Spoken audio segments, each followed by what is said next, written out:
संसद र सांसदका कुरा नागरिकसम्म, नागरिकका कुरा संसदसम्म। 58 दफामा कहीँ पनि देखिँदैन यो चाहिँ। आजको छलफलबाट धेरै कुराहरू, केही अपुग्ताहरू रहेछन् भन्ने कुरा फिलिङ भएको छ। जुन एकदमै जनतासँग सम्बन्धित छ ती विधेयकहरूलाई चाहिँ के छ भने जनतामा लैजान सकिएको भएदेखि नागरिकसँग हाम्रो संवाद चाहिँ विधेयकको बारेमा पढ्थ्यो भन्ने मलाई लाग्छ। संसद र सांसदको संवादको थलो कार्यक्रम हेलो सांसद। नमस्कार। सभामुख तथा संसदसँग जनताको सवाल कार्यक्रम हेलो सांसदमा हार्दिक स्वागत छ। म लील प्रकाश चन्द। संसद, सांसद र नागरिकलाई जोड्दै विधि, नीति र व्यवस्था निर्माणका लागि भइरहेको पहलको बारेमा गहिरो छलफल गर्ने कार्यक्रम हेलो सांसद हो।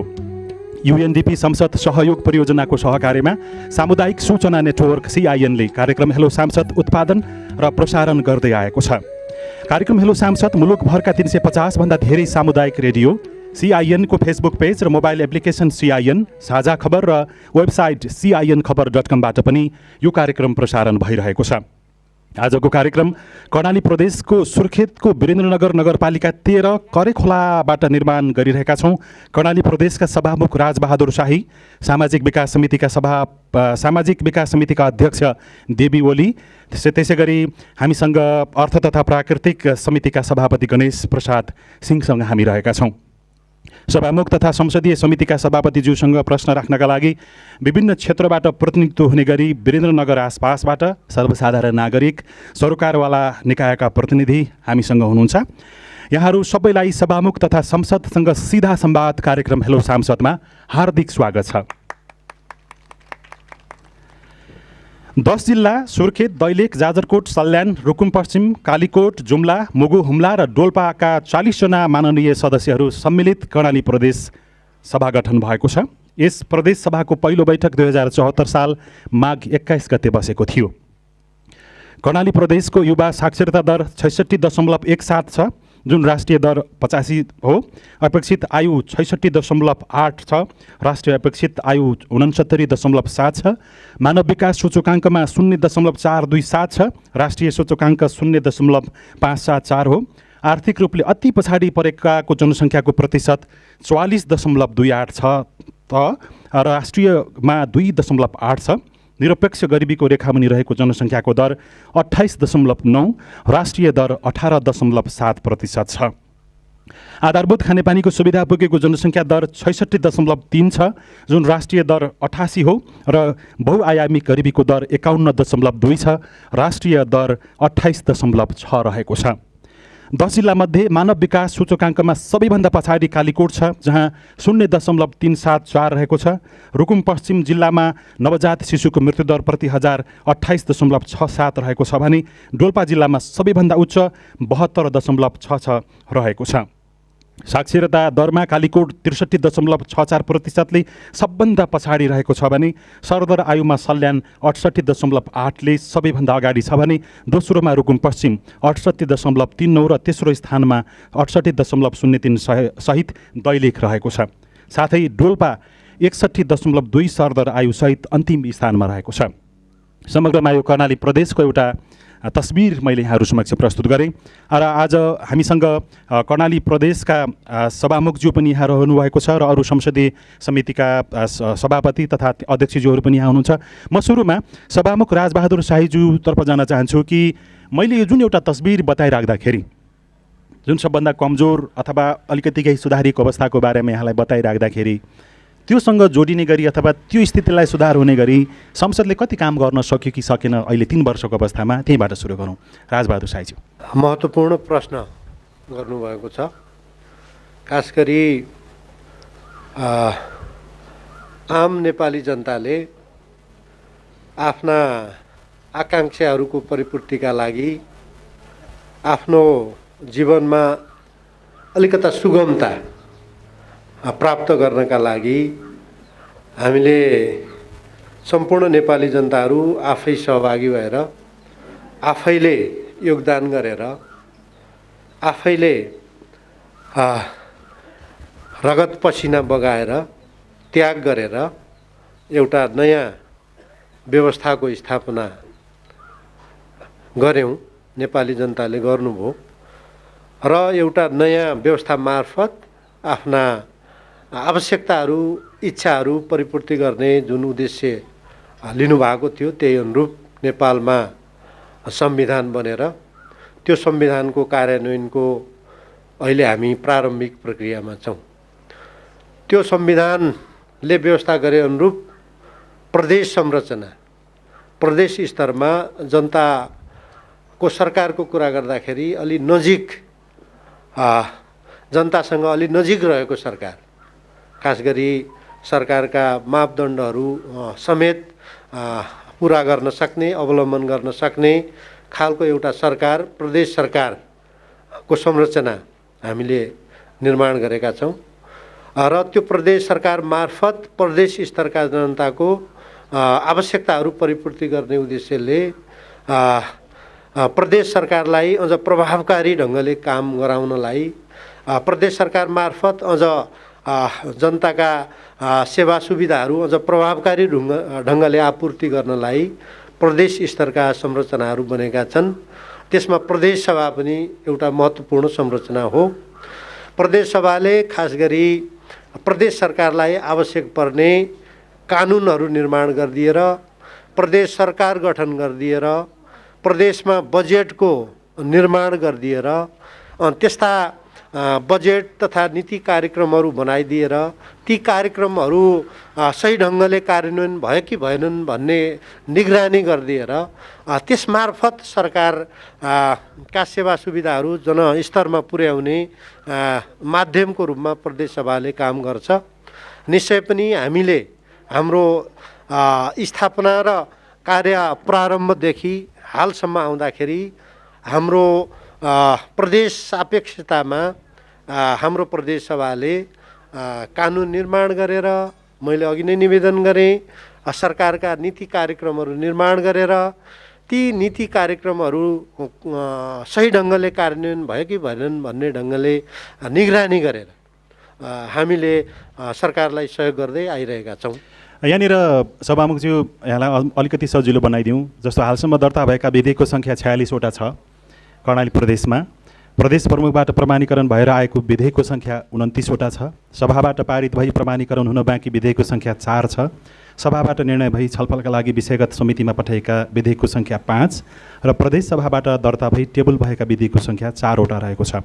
प्रदेश सभामा दर्ता भई टेबल हुन बाँकी विधेयक 2वटा र फिर्ता विधेयक 2वटा छ।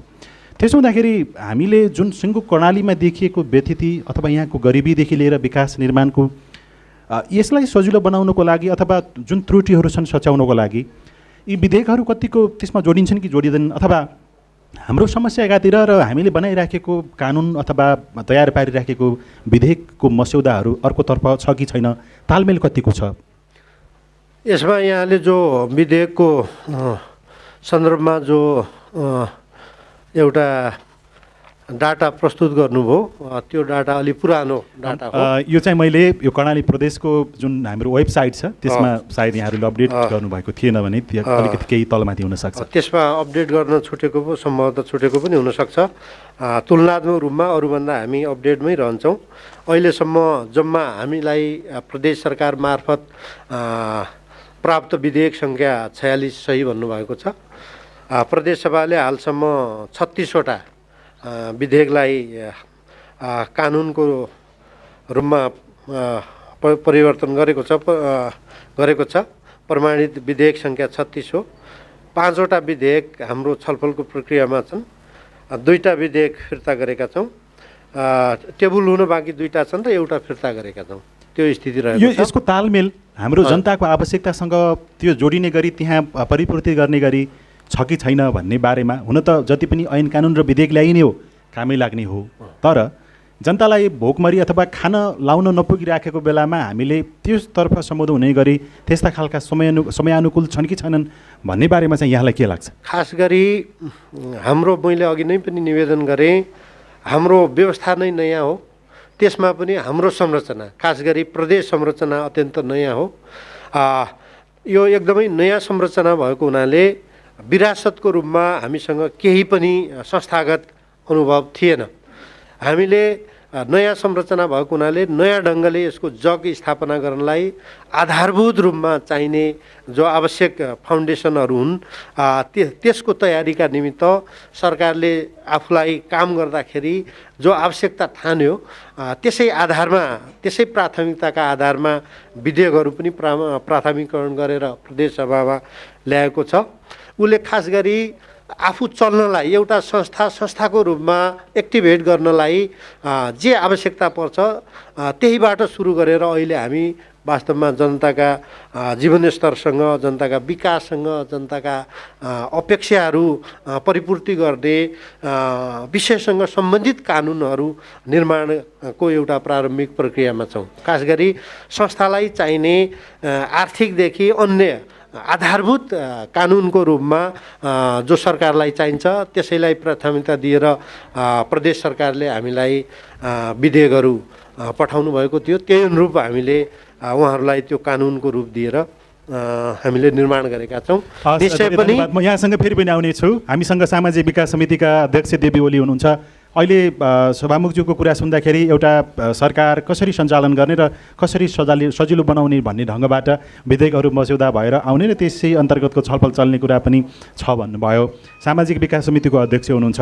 जनतासँग जोड्ने गरी अथवा जनताको आवश्यकता परिपूर्ति गर्ने हुने गरी समितिले कतिको छलफल गर्न सक्यो? तपाईँहरूको अहिलेसम्म जम्मा बैठकको सङ्ख्या 79वटा छ होइन? सामाजिक विकास समितिको कार्यविधि संशोधन गर्ने तयारी तपाईँहरूले गर्नुभएको छ, अझ काम गर्न सकियोस् भनेर। के छ त्यहीँबाट सुरु गर्नु अध्यक्षज्यू? धन्यवाद। सभामुखज्यूले धेरै कुरा राखिसक्नु भएको छ। हाम्रो समितिमा विधेयकहरू अहिले छैन। एउटा स्वास्थ्य विधेयक हो, त्यो हामीले पारित गर्ने सभा बसेपछि पारित हुने अवस्थामा छ। र अहिले अब समितिले गर्ने काम, हाम्रो समितिले अब एउटा नियमावली अनुसारको आफ्नो कार्यक्षेत्र त छँदैछ।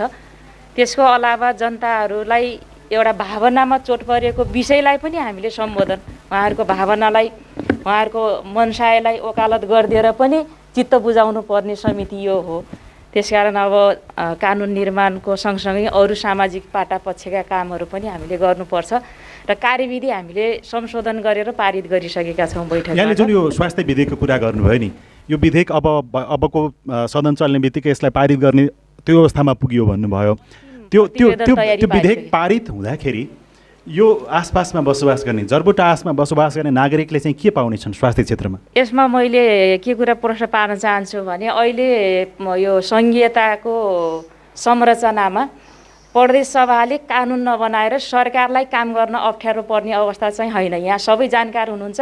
संविधानको भावना अनुसार र सङ्घीय कानुन अनुसार पनि काम गर्न सक्छ प्रदेश सरकारले। प्रत्यायोजित अधिकार सम्बन्धी संविधान र सङ्घीय कानुनमा रहेर उहाँले कार्यविधि बनाएर काम गरिरहनु भएकै छ। तर त्यो स्वास्थ्य विधेयक हामीले पारित गरेपछि के प्रभाव हुन्छ भने त्यसको छुट्टै के व्यवस्था छ भने यहाँ नियमनदेखि लिएर स्वास्थ्य संस्थाहरू नियमन गर्ने र गुणस्तरीय सेवा प्रदान गर्ने र जनशक्ति व्यवस्थापनदेखि हरेक कुराहरूको दुर्गम ठाउँहरूमा पनि हामीले पूर्वाधारदेखि जनशक्ति व्यवस्थापनदेखि सेवा गुणस्तर गर्नेसम्मको त्यो कानुनले व्यवस्था गर्न सक्छ र त्यो सेवा प्रदान गर्न सक्छ सरकारले भन्ने कुरा हो त्यो स्वास्थ्य विधेयक। हामी सभामुखसँग जनताको सवाल कार्यक्रम हेलो सांसदमा छौँ। सभामुख ज्यूसँगको लागि यहाँको केही प्रश्न विचारहरू होला पक्कै पनि, किनकि संसदले अथवा सभामुखज्यूले यो विषयमा सजिलो बनाइदिनु भयो भने समितिलाई र समितिले सिङ्गो नागरिकको प्रतिनिधित्व गर्दै हामी केही न केही काम गर्न सजिलो गरिसक्थ्यौँ भन्ने केही लागेको होला छ भने कृपया छोटकरीमा राखिदिनु होला।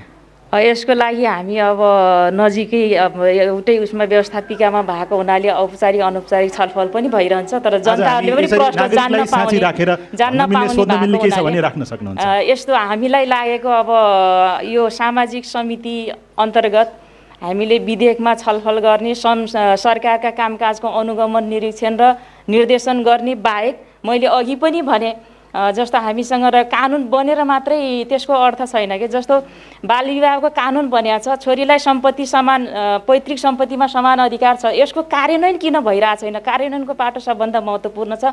त्यस्ता कुराहरू पनि अनुगमन गरेर हामीले सरकारलाई त्यतापट्टि डोर्याउनको निम्ति अहिलेसम्मको अभ्यासमा समितिले गर्ने गतिविधिहरू व्यवस्थापिका संसदभित्र पनि हाम्रा परियोजना अनुसारका बजेटिङहरू चारवटै समितिलाई गर्नेमा सभामुखज्यूले अलि भूमिका खेल्नुभयो भने हामीले अलिक खुल्ला रूपले काम गर्न सक्थ्यौँ भन्ने भनेका चाहिँ अपेक्षा छ। कानुनहरू कार्यान्वयन किन भइरहेका छैनन् यो प्रश्न तपाईँको सभामुखज्यूको लागि। हजुर, धेरै धन्यवाद छ। म तपाईँसँग फेरि पनि आउनेछु। हामीसँग अहिले अर्थ समितिका सभापतिज्यू पनि हामीसँगै हुनुहुन्छ। यो विकास निर्माण सडकको कुरा पनि सायद यहाँहरूकै त्यो ठाउँमा छ। पहिलो कुरा त म तपाईँलाई यो कुरा सोध्न चाहन्छु कि हामी 6 किलोमिटरभित्र आउँदाखेरि सडक चाहिँ यहाँलाई कस्तो लाग्यो सभापतिज्यू? धन्यवाद। धुवाँ धुलो अथवा खाल्टाखुल्टीहरूमा तलमाथि गरेर आउँदै गर्दाखेरि त्यो झुलुङ्गा झुले जस्तो हुँदो रहेछ कि अथवा कस्तो महसुस गर्नुभयो यहाँले?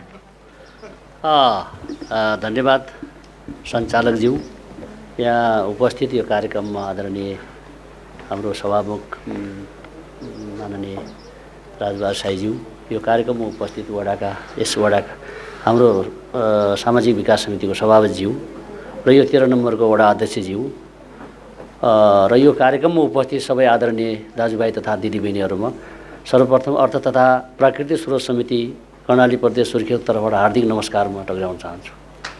अब मलाई हाम्रो कार्यक्षेत्र यो अर्थ तथा प्राकृतिक स्रोत समितिको कार्यक्षेत्र अर्थ मन्त्रालय, भौतिक पूर्वाधार मन्त्रालय, उद्योग वाणिज्य के अरे पर्यटन वन तथा उद्योग मन्त्रालय, विशेष गरेर विषयगत मन्त्रालयलाई हामीले हेर्ने हाम्रो कार्यक्षेत्र भएको हुँदा र हाम्रो अर्थ समितिले विशेष गरेर जनतासँग रिलेटेड भौतिक पूर्वाधारको कुरा, अब हामी आउँदै गर्दा यो करे खोलाको 45 सालमा राजा वीरेन्द्रको पालामा सुरुवात भएको सडक अहिले धुलाम्बे अवस्था त्यो राजधानीबाट बाहिर निक्लिएपछि यो छुट्टै संसार जस्तो महसुस भयो। हुन त म भनेको यहाँनिर यो जस्तो वन वातावरणदेखि सडक अर्थ समेत सबै हजुरकै क्षेत्रमा आउँदाखेरि गौरवान्वित महसुस भयो कि अथवा पीडा महसुस गर्नुभयो यहाँले? अब समय सापेक्षताको अब विकास क्रम अनुसार त गौरवै ठान्छु।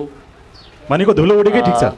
अब धुलै उडेको त किन होला, यो प्रक्रियामा बन्दै पनि रहेछ सडक। फेरि उता अगाडि आउँदै गर्दा त्यो ग्राभेल गरिराखेको अथवा त्यो बिचमा निर्माणाधीन अवस्थामा छ। अब परिस्थिति धेरै लामो सङ्घर्ष झेलेर हामी यहाँ आइपुगेका छौँ र आज यो कार्यक्रममा आइपुग्दा इतिहासका कालखण्डहरू, राजनीतिक चाहिँ उथलपुथल, राजनीतिक सङ्क्रमण र शान्ति प्रक्रियाको स्थायित्व लगायत धेरै ठुलो सङ्घर्षबाट हामी यो पोइन्टमा, यो बिन्दुमा आज आएर हामी यो विषयमा चर्चा गर्दैछौँ। यहाँहरूले तपाईँहरूको जिज्ञासा, प्रश्न, समस्या अब हाम्रो सामु पक्सिनु भयो र हामी प्रदेश राज्य संरचनाको प्रदेश तहबाट यो समितिको तर्फबाट यो कर्णाली प्रदेशको सभामुख संसद मार्फत सरकारलाई ध्यानाकर्षण गराएर यी राज्यका विषयगत 3वटा मन्त्रालय मार्फत अब जनताका जल्दाबल्दा भौतिक पूर्वाधारका संरचना, अर्थ मन्त्रालय र अब यी वन पर्यटन उद्योग मन्त्रालय अन्तर्गत जनजीविकालाई जोडेर, जनताका सेवा सुविधालाई जोडेर कसरी अगाडि बढाउन सकिन्छ भन्ने सन्दर्भमा अब भए गरेका अनुभूतिहरू, अब लामो समय हामी एउटा दूरदराजमा हामी दुःख कष्ट भोग्दै आएका छौँ। म आफै पनि यसो गरौँ, अर्थ समितिका सभापति गणेश सिंह हुनुहुन्छ, म यसो गर्छु। तपाईँको लागि म प्रश्नहरू त यहाँ सोध्नको लागि यहाँ यति धेरै हुनुहुन्छ, पक्कै पनि होला।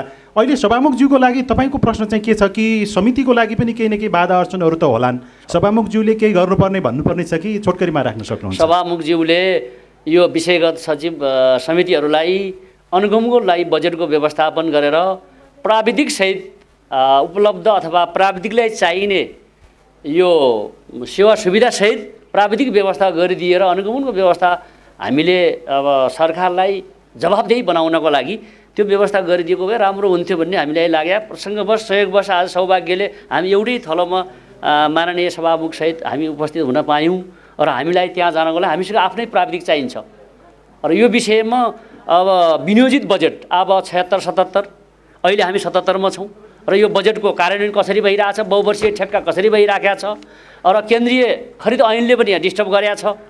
केन्द्रीय खरिद ऐनको मातहतमा सडक निर्माण हुने गर्छन्, खानेपानी निर्माण हुने गर्छ, सिँचाइ निर्माण हुने गर्छ। बहुवर्षीय हुँदा 2 वर्ष आर्थिक वर्ष लिइराखेको स्थिति हो। त्यसो हुँदाखेरि यसको अब्जेक्टिकल 30 दिन टेन्डर र 6 महिना इभालुएसन र झन्डै 1 वर्ष यो प्रक्रियामै जाने र अर्को वर्ष कार्यान्वयनमा नटुङ्गिने यी अवस्थाले गर्दाखेरि जनताका आशाभन्दा पनि निराशा, बढी उत्पादित हुने, बढी आकर्षित हुने यो कुरा हामीलाई पनि महसुस भएको छ र यसको व्यवस्था माननीय सभामुखज्यूले गरिदिनु भएको खण्डमा हामी प्रेसर अथवा दबाब अथवा चाहिँ सरकारलाई अलिक बढी सिरियस बनाउन सकिन्थ्यो कि भन्ने हामीलाई लाग्यो। हस्, धेरै धन्यवाद छ यहाँहरू दुवैजना सभापति अध्यक्षज्यूलाई। सभामुखज्यू, यहाँले जुन आज समितिकै सभापति अध्यक्षज्यूहरूले यहाँसँग प्रश्न राख्दै हुनुहुन्छ, यहाँनिर पक्कै पनि कस्तो कस्तो त महसुस भइराखेको होला। जुन समस्या राख्नुभयो नि दुवैजनाले, त्यसबारेमा यहाँ के भन्नुहुन्छ छोटकरीमा? त्यसपछि हामी यहाँ जति पनि उपस्थित सर्वसाधारण नागरिक सरोकारवाला हुनुहुन्छ उहाँहरूको प्रश्न पनि लिन्छौँ, समिति अध्यक्षज्यूहरूको लागि र सभामुखज्यूको लागि। हजुर। खास गरी संसदीय प्रभावकारिता का आधारमा नै सरकारहरूले राम्रोसँगले काम गर्ने हुन्। हामीले विधायकी कामलाई प्रभावकारी ढङ्गले निर्वाह गर्न सक्यौँ भनेपछि मात्रै सरकारले सही बाटो तय गर्ने हो। त्यही मान्यतालाई हामीले आत्मसात गरेर हाम्रा समितिहरू, खास गरी प्रदेशसभामा रहेका 4वटै समितिहरूका बेला बेलामा हामीले संयुक्त बैठकहरू पनि गरेर र उहाँहरूलाई आफ्नो कार्यक्षेत्रमा प्रभावकारी ढङ्गले लाग्नलाई उहाँहरूलाई प्रोत्साहित पनि गरेर हामीले गर्दै आइरहेका छौँ। यसै सन्दर्भमा हाम्रो सामाजिक समितिको माननीय अध्यक्षज्यूले अघि भन्नुभए जस्तै खास गरी समितिका कार्यक्षेत्रभित्र रहेको मन्त्रालयहरूको निगरानी गर्ने कामका अलावा सामाजिक क्षेत्रमा रहेका कुरीतिहरू, विसङ्गतिहरू तिनीहरूलाई चाहिँ नि हटाउनलाई प्रभावकारी रूपमा लाग्नलाई प्रोत्साहित गर्न भनेर भन्नुभएको छ। त्यो बनेका कानुनहरू कार्यान्वयन किन हुँदैनन् भनेर सोध्नु भएको छ उहाँले। खास गरी हामीले यस सन्दर्भमा अलि पहिले नै समितिहरूका संयुक्त बैठक गरेर 4वटा बैठक मार्फत एउटै एजेन्डा, खास गरी प्रत्यायोजित विधान र सरकारी आशासनको अवस्था के छ भन्ने सन्दर्भमा समितिहरूलाई अध्ययन गर्नलाई मैले बैठकको आयोजना गरेर उहाँहरूलाई प्रोत्साहित गरेर आएको छु। भन्नुको अर्थ के हो भने कानुन बनाउने अधिकार भनेको संसदलाई हुन्छ। हाम्रो सन्दर्भमा प्रदेशसभालाई छ। कर्णाली प्रदेशको सन्दर्भमा कानुन बनाउने अधिकार प्रदेशसभालाई हो।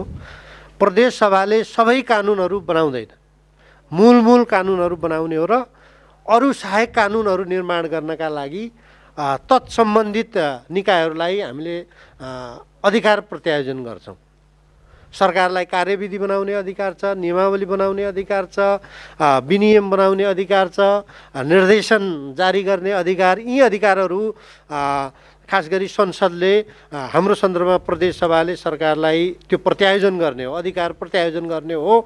तर सरकारहरूका प्रवृत्ति के हुन्छन् भन्दाखेरि कानुनलाई आफ्नो अनुरूप प्रयोग गरेर ऐनको स्पिडभन्दा अलि बाहिर गएर आफ्नो स्वार्थ अनुरूप प्रयोग गर्ने प्रचलन रहिआएको हुन्छ संसारमै। कर्णाली प्रदेशमा संसारमै त्यो रहिआएको हुन्छ। त्यस्ता प्रवृत्तिहरू हाम्रो प्रदेशमा पनि रहेका छन्। त्यसो भएर सभामुखजी यहाँनिर अघि जुन यहाँहरूले समस्या राख्नु भएको छ नि सभापतिज्यूहरूले, कानुन त बन्छन् तर त्यो कानुन कार्यान्वयन किन हुँदैन भनेर सोध्नु भएको छ। त्यही कार्यान्वयन किन हुँदैन भन्ने ढङ्गमा जस्तो मुख्यमन्त्रीज्यू लगायत जसले त्यो कानुन कार्यान्वयन गर्नुपर्ने हो उहाँहरूसँग केही समन्वय छलफल हुन्छ कि अथवा छलफल हुँदैन, त्यस कारणले गर्दाखेरि पनि समस्या देखिएको हो। त्यही सन्दर्भमा म कुरा गर्दैछु। समितिहरूको संयुक्त बैठक मार्फत आफ्नो कार्यक्षेत्रमा प्रत्यायोजन विधान र सरकारी आशासनको अवस्था के छ त्यसको अध्ययन गर्नलाई सभामुखको हैसियतले मैले उहाँहरूलाई भनेको छु र उहाँहरूले विगत लामो समयदेखि त्यो क्षेत्रमा निरन्तर काम गरिरहनु भएको छ, जसको परिणामस्वरूप म यहाँहरूलाई उदाहरणको रूपमा भन्न चाहन्छु।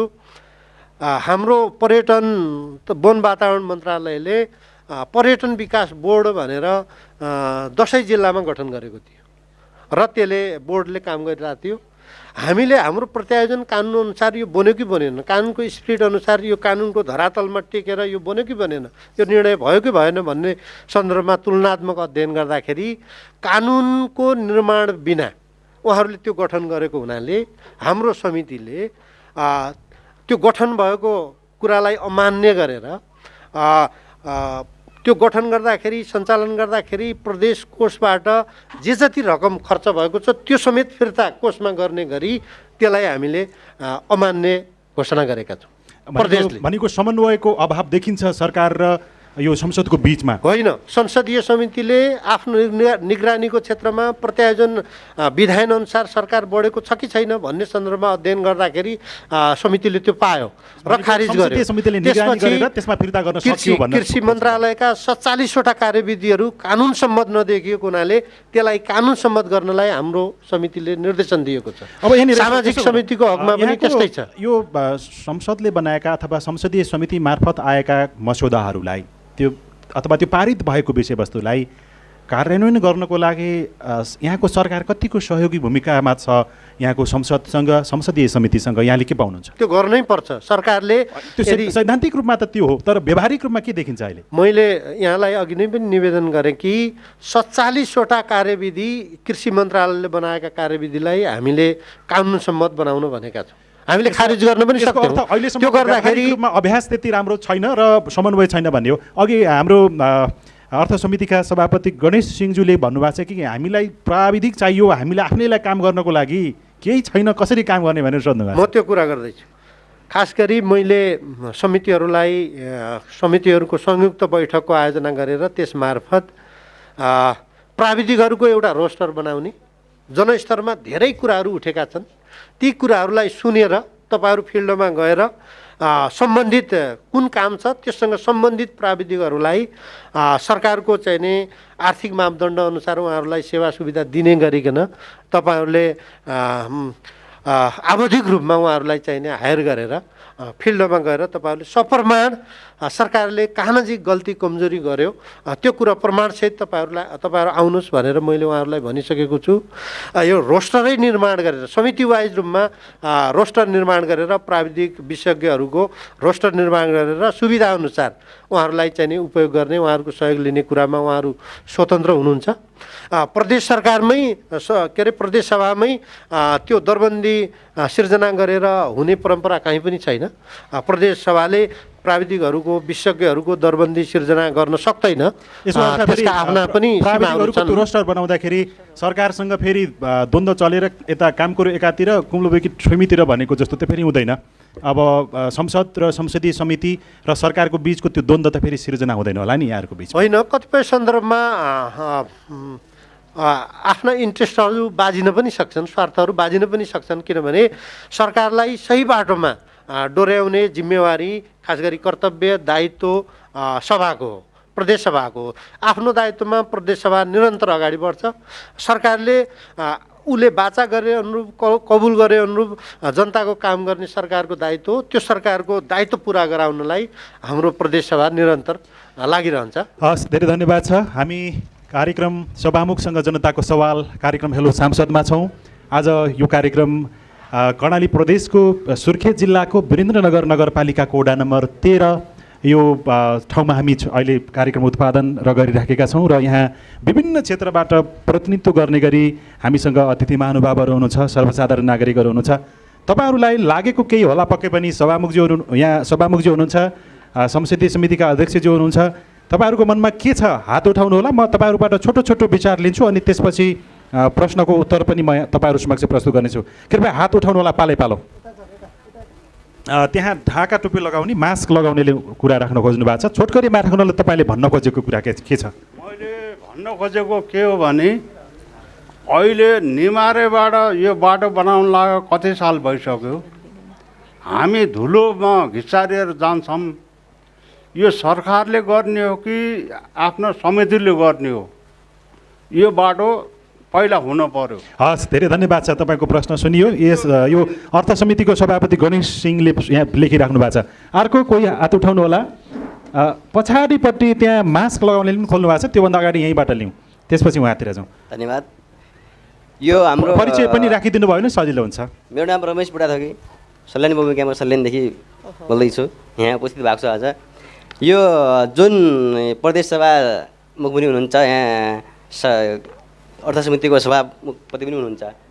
यो बजेट तपाईँहरूले जिल्ला जिल्लामा पठाउँदै गर्दा जुन सांसदहरूले वितरण गर्न पाउनुहुन्छ उहाँले आफ्नो नजिकका छरछिमेक उहाँले आफूलाई जसले मत हालेको छ त्यहाँ मात्र पूर्ण हुन्छ। तर विपक्ष पनि त जनता हो।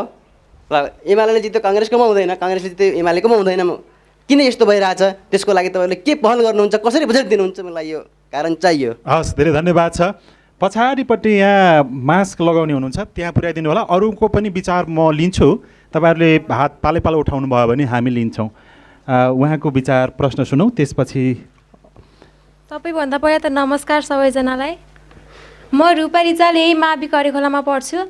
सबभन्दा हाम्रो समस्या त के रहेको छ भने आखिर भन्न पनि लाज मर्दछ कि यही बाटोमै छ वडा अध्यक्षको घर, यहीँ छ वडा सदस्यको घर, यहीँ छ, तर उहाँको घर अगाडि बाटोको अवस्था खत्तम छ। त्यही दिनका दिन बाइक पल्टेका हुन्छन्, त्यही ट्रक पल्टेको हुन्छ, त्यही धेरै समस्याहरू दिनदिनै उब्जिरहेको हुन्छन्। आखिर त्यही बाटोमा कुलो हालेको छ र भन्ने बेला भन्छन् कि बाहिरका मान्छेहरू आउँछन्, करेखोलाको बाटो त कठै, हामीलाई शुद्ध भन्छन्, तपाईँहरूको घर अगाडिको बाटो किन यस्तो भनेर हामीलाई शुद्ध दोष लगाएको हुन्छन्। त्यसको सुधार कहिले हुने भन्छन्। हामी त अब भर्खरै जन्मेको है, 16-17 वर्ष भयो, हामीभन्दा अगाडिको मान्छेहरूले नि भन्ने गर्नुहुन्छ कि हामी जन्मिने बेला, हामी बस्ती सरेर आउने बेलामा यो बाटो यस्तै थियो। अहिले सङ्घीय लोकतान्त्रिक गणतन्त्रमा पुगिसक्यो नेपाल, तर पनि यो बाटो यस्ताको यस्तै छ। बजारदेखि त्यो पिर्तनादेखि यता आउने बेला मान्छेहरूले गर्ने दृष्टि, हेर्ने व्यवहार र त्यो पिर्तनाभन्दा उतातिरको मान्छेहरूले हेर्ने व्यवहार दृष्टि फरक छ। अर्को कुरा, यो विद्यालयमा प्राविधिक शिक्षा सञ्चालन भइरहेको छ, 3 वर्ष भेटनेरी विज्ञान, पशु विज्ञान हो। यो धुल्याबिड अथवा गाग्रेतालतिर हेर्ने हो भने त्यहाँ मान्छेहरू कोठामा नपुग अपुग छन्, र यहाँको दृष्टिमा हेर्ने हो भने तानातान छ, मान्छेहरू लुछामारी गर्नुपर्ने छ, कोठा पुगिरहेको छैन। किनकि मान्छेहरू भन्ने गर्छन् यहाँ टाढा छ, उहाँबाट आउन टाढा छ, यहाँको बाटो ठिक छैन, यहाँ अलिकति भवनहरू होस्, यहाँको प्राविधिकहरू होस्, तिनीहरू ठिक छैन भन्ने गर्छन्। र त्यसको लागि म विद्यार्थी हो र म सबै विद्यार्थीको पछिबाट पनि बोलिरहेको छु। हाम्रो विद्यालयमा अलिकति जोड दिनुहोस्, हामीले भोलि केही गर्नेछौँ, हामीले गर्ने बेलासम्म, हामीले पढेर आफ्नो विकास गर्ने बेलासम्म हामीलाई साथ दिनुहोस्। हामीले भोलि पक्कै पनि यो। धेरै धन्यवाद छ, तपाईँले धेरै कुरा राख्नुभयो। म यहाँहरूलाई के जानकारी गराउँ भने विषय नदोहोरियोस् तर नछुटोस् पनि, किनभने सडकको कुरा आइसक्यो भने यो सडकमा पक्कै पनि समितिको अध्यक्ष सभापतिज्यू तथा सभामुखज्यूले पनि केही न केही सम्बोधन गर्नुहुन्छ। फरक फरक विषयको आयो भने राम्रो हुन्छ। अर्को हात कता यता अगाडिपट्टि ढाका टोपी लगाउने हुनुहुन्छ। 1 मिनटभन्दा बढी चाहिँ नलिदिनु होला समय, किनभने धेरैभन्दा धेरै प्रश्नहरू हामीले लिनुपर्नेछ। परिचय सहित। धन्यवाद। मेरो नाम नानबहादुर थापा, नेरा मावि नलखोलाको प्रव। म विशेष गरेर सामाजिक समितिका अध्यक्षलाई के प्रश्न छ भने कर्णाली प्रदेशको आर्थिक र गरिबीलाई अन्त्य गर्न निमित्त शिक्षा बिना सायद सम्भव छैन जस्तो लाग्छ। र यहाँको कर्णाली प्रदेशको शिक्षा सम्बन्धी नीतिहरू के हो र कस्तो हो र अहिलेसम्म स्पष्ट बुझ्न सकिएको छैन। र हामीलाई यो पनि दुविधा भइरहेको छ कि हामी पहिला एउटा संरचनामा थियो, त्यहाँ जाँदाखेरि हामी त्यहाँका कर्मचारीसँग केही सोद्धा के छ प्रक्रिया, कसरी हामी अगाडि बढ्ने हो भनेर हामी बुझ्न खोज्दा हामीलाई कर्मचारीलाई सोद्धा उहाँले भन्नुहुन्छ कि हामीलाई थाहा छैन यो कहाँबाट कसरी आउँछ, कसरी कहाँ के पर्छ थाहै हुन्न।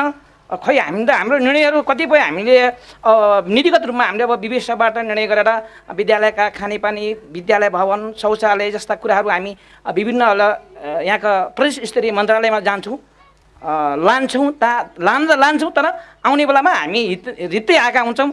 अब त्यो अलिकति प्रक्रिया के छ? धेरै धन्यवाद। अरू प्रश्न राख्ने हातहरू, यहाँहरू केही चाहनुहुन्छ विचार राख्न, प्रश्न राख्न भने कृपया त्यसमा कुनै अप्ठ्यारो नमानी राख्नु होला। पछाडिपट्टि छोटो राख्नको लागि म अनुरोध गर्न चाहन्छु। हस् त, सबैलाई नमस्कार छ। अब यो गाउँको मान्छेहरूलाई सबभन्दा सोध्नु होला, मेरो कुरा नबुझेपछि र नसुनेपछि अब गाउँको मान्छेलाई सोध्नु होला। वडा अध्यक्षले त आफैले घर परिवार मिलाउँदैन र अर्को ठाउँमा गएर बस्छ, अर्को हामी बिहा गरेर बस्छ भने कसरी आफ्नो विकास चल्छ त यहाँ? त्यो कुरा हजुरले सबले बुझिदिनु होला, यहाँ सबैले। धन्यवाद। अरू कोही प्रश्न राख्न चाहनुहुन्छ भने कृपया हात उठाउनको लागि म अनुरोध गर्न चाहन्छु। कोही हुनुहुन्छ अहिले यतापट्टि? नमस्कार। ठिक छ। म गीता कोइराला। हाम्रो यो स्वास्थ्य विधेयक धेरै के पारित भयो भन्नुभयो है म्याडमले, अनि हाम्रो यो चरणमा छ हजुर स्वास्थ्य बिमाको विषयमा के कस्तो भइरहेछ? अब हाम्रो यो कर्णाली प्रदेशमा गरिबीको परिचय पत्र बाँड्ने कुरा पनि भइरहेको जस्तो मान्थे, त्यसमा के कस्तो छ त्यो बुझ्न चाहन्छु। धेरै धन्यवाद। अब यसो गरौँ होला, प्रश्नहरू अहिले यहीँ थादिरहेको, हामी दोस्रो चरणमा फेरि आउँछौँ, त्यसपछि फेरि लिउँला। त्योभन्दा अगाडि हाम्रो समितिको अध्यक्ष अथवा सभापतिज्यू र सभामुखज्यूसम्म पुग्नुभन्दा अगाडि म वडाध्यक्षज्यूबाट केही विचार लिउँ। तपाईँको वरिपरिको वातावरण त्यति विकास निर्माण भएन। हुन त तपाईँले यस्तो पनि भन्न सक्नुहोला, म अरू ठाउँकै काम आफ्नोभन्दा पनि म अरू क्षेत्रको गरिराखेको भएर गर्न भएन पनि भन्न सक्नुहुन्छ। यो सडकको बारेमा केही जानकारी तपाईँले दिनुभयो भने समितिले खास केही गर्नुपर्ने, कसैलाई केही भन्नुपर्ने छ भने त्यसपछि हामी सभापति अथवा अध्यक्षज्यूहरूबाट लिउँला। छोटकरीमा तपाईँले राख्नुहोला। अहिले प्रश्न गर्नुभएको छ, त्यही सम्बन्धी म कुरा राख्न चाहन्छु। सडकको बारेमा निकै कठिनाइ छ भन्ने कुरा उठेको छ।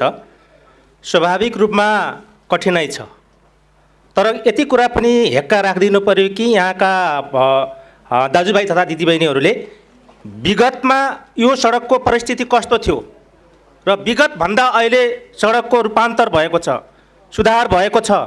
विगतमा बाटोको जुन के भन्छ चौडा एकदमै एउटा गाडी पनि छिर्न नसक्ने अवस्था थियो, नाला थिएन, हरेक कुनै पनि त्यस्तो संरचना व्यवस्थित थिएन र अहिले व्यवस्थित हुँदै गएको छ। हामीले वडाको रकम यही सडकमै वडा गौरव योजना भनेर अहिले 1300 वर्षसम्म पनि हामी चौथो वर्षमा लाग्यौँ। चौथो वर्षसम्म ठुलो बजेट यहीँ लगानी गरिरहेका छौँ। अध्यक्ष, यहाँनिर 45 सालको सडकको स्थिति कति परिवर्तन भयो? पहिले धुलो उठ्थेन, अहिले धुलो उठ्न थाल्यो भन्ने खालको हो कि अथवा के परिवर्तन भयो यहाँ जनताको लागि?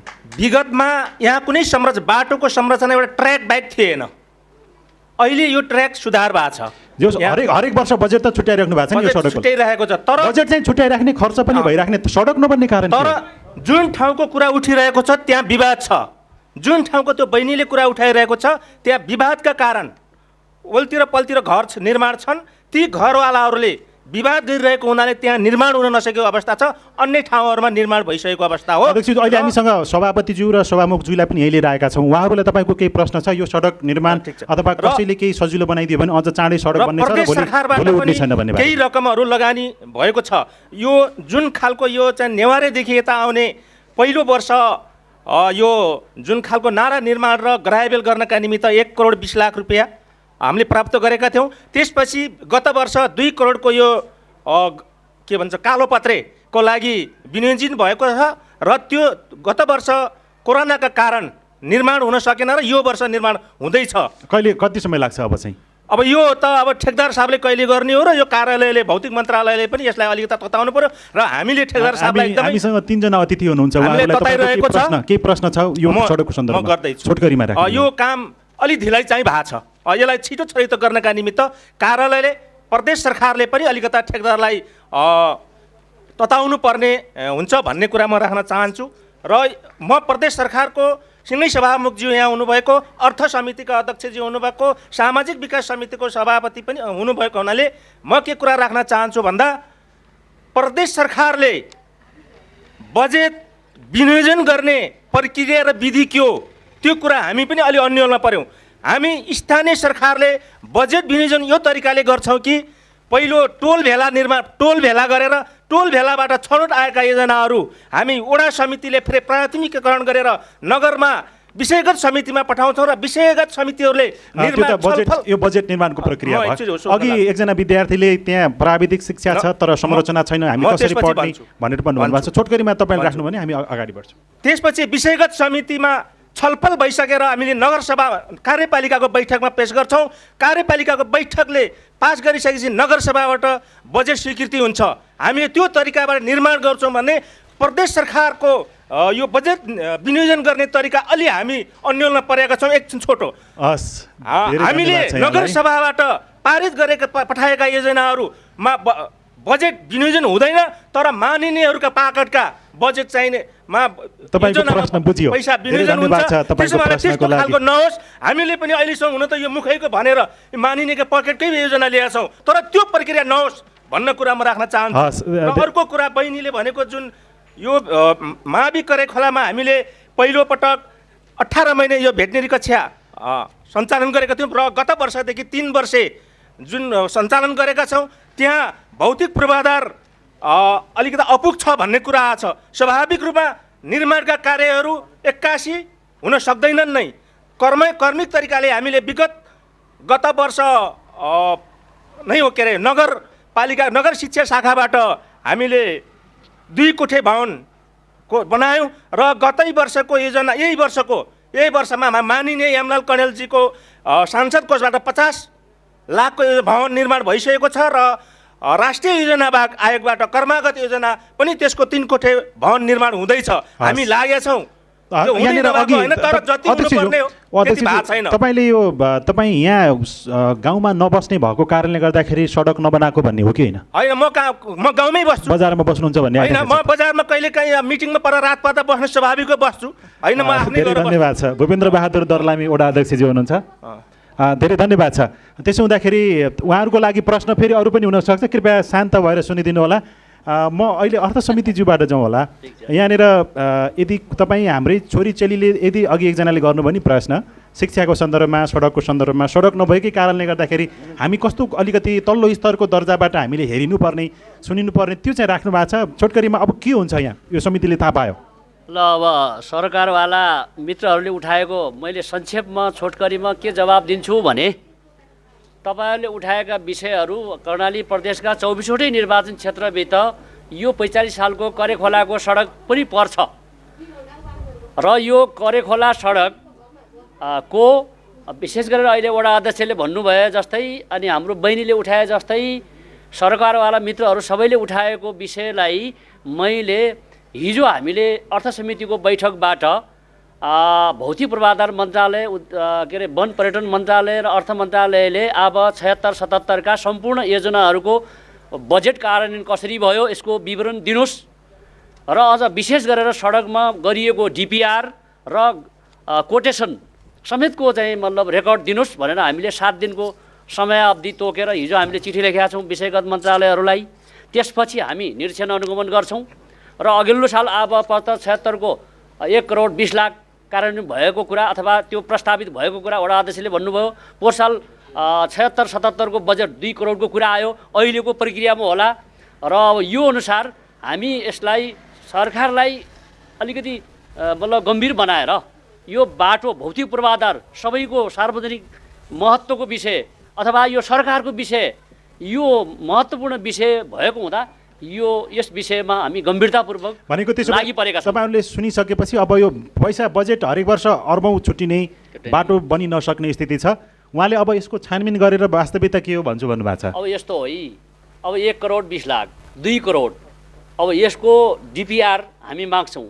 डिपिआर अनुसारको ठेक्कामा के कामको मतलब टेन्डर भयो हैन। अब त्यो जाली लगाउने, ग्याबिङ गर्ने अथवा ग्रेभिल गर्ने अथवा नाली काट्ने के हो त नि, यो कुरा बुझेर हामीले अहिले चाहिँ माननीय सभामुख हाम्रो सम्माननीय सभामुखलाई हामीले आग्रह गऱ्यौँ कि हामीलाई अनुगमनको निमित्त आवश्यक प्राविधिक चाहियो। हस्, धेरै धन्यवाद छ। यही कुरा हो। हस्, धेरै धन्यवाद छ।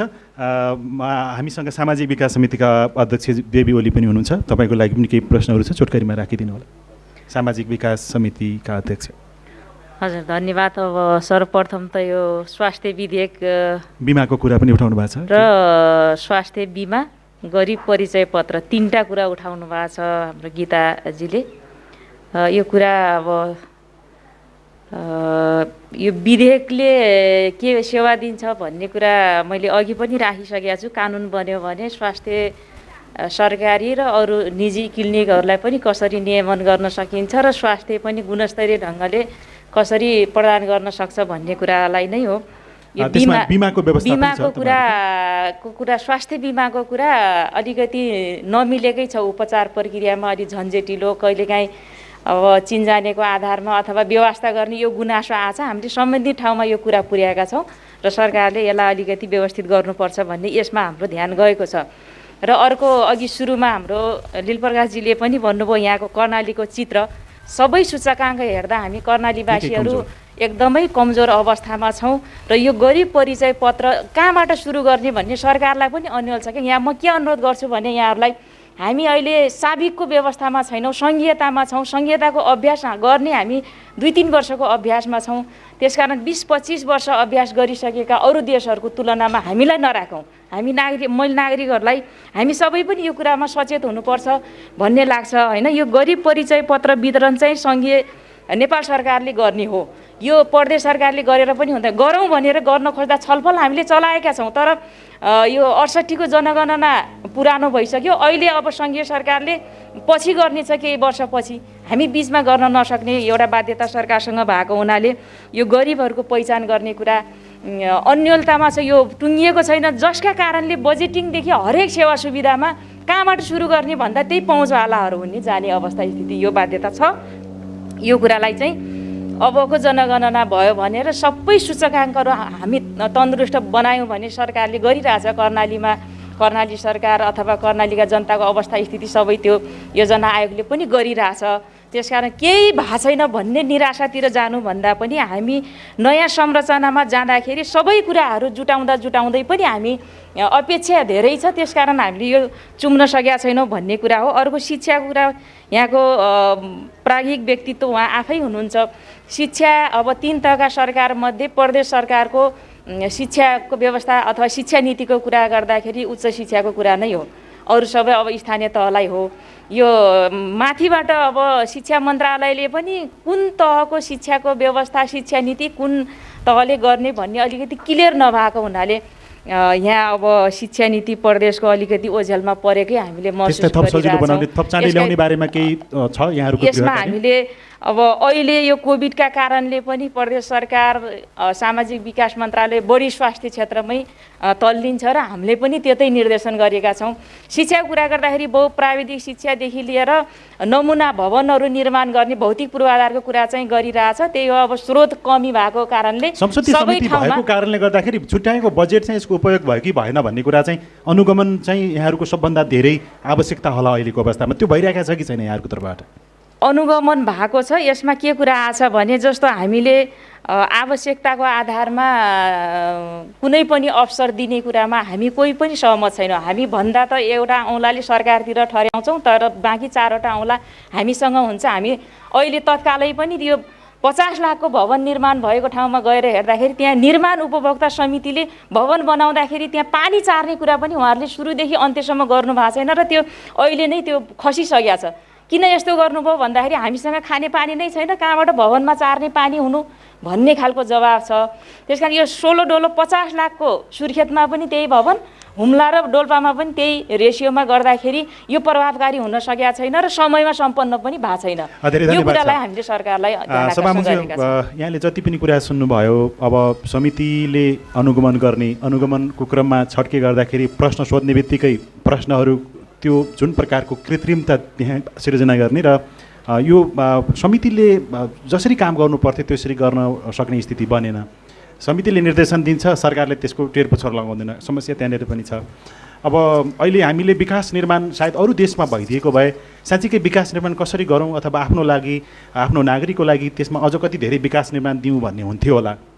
तर हाम्रो सन्दर्भमा त विकास निर्माणका योजना कसरी पार्ने, त्यो विकास निर्माणका योजनामा समितिमा कसरी स्थानीय स्तरका राजनीतिक दलहरू प्रवेश गर्ने र त्यो प्रवेश गरेका राजनीतिक दलहरूले कसरी फाइदा लिने र कमजोरी विकास निर्माणमा त्यहाँ देखाउने भन्ने प्रतिस्पर्धा जस्तो देखिन्छ।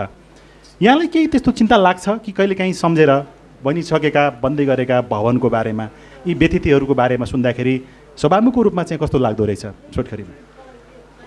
एकदमै लाग्छ।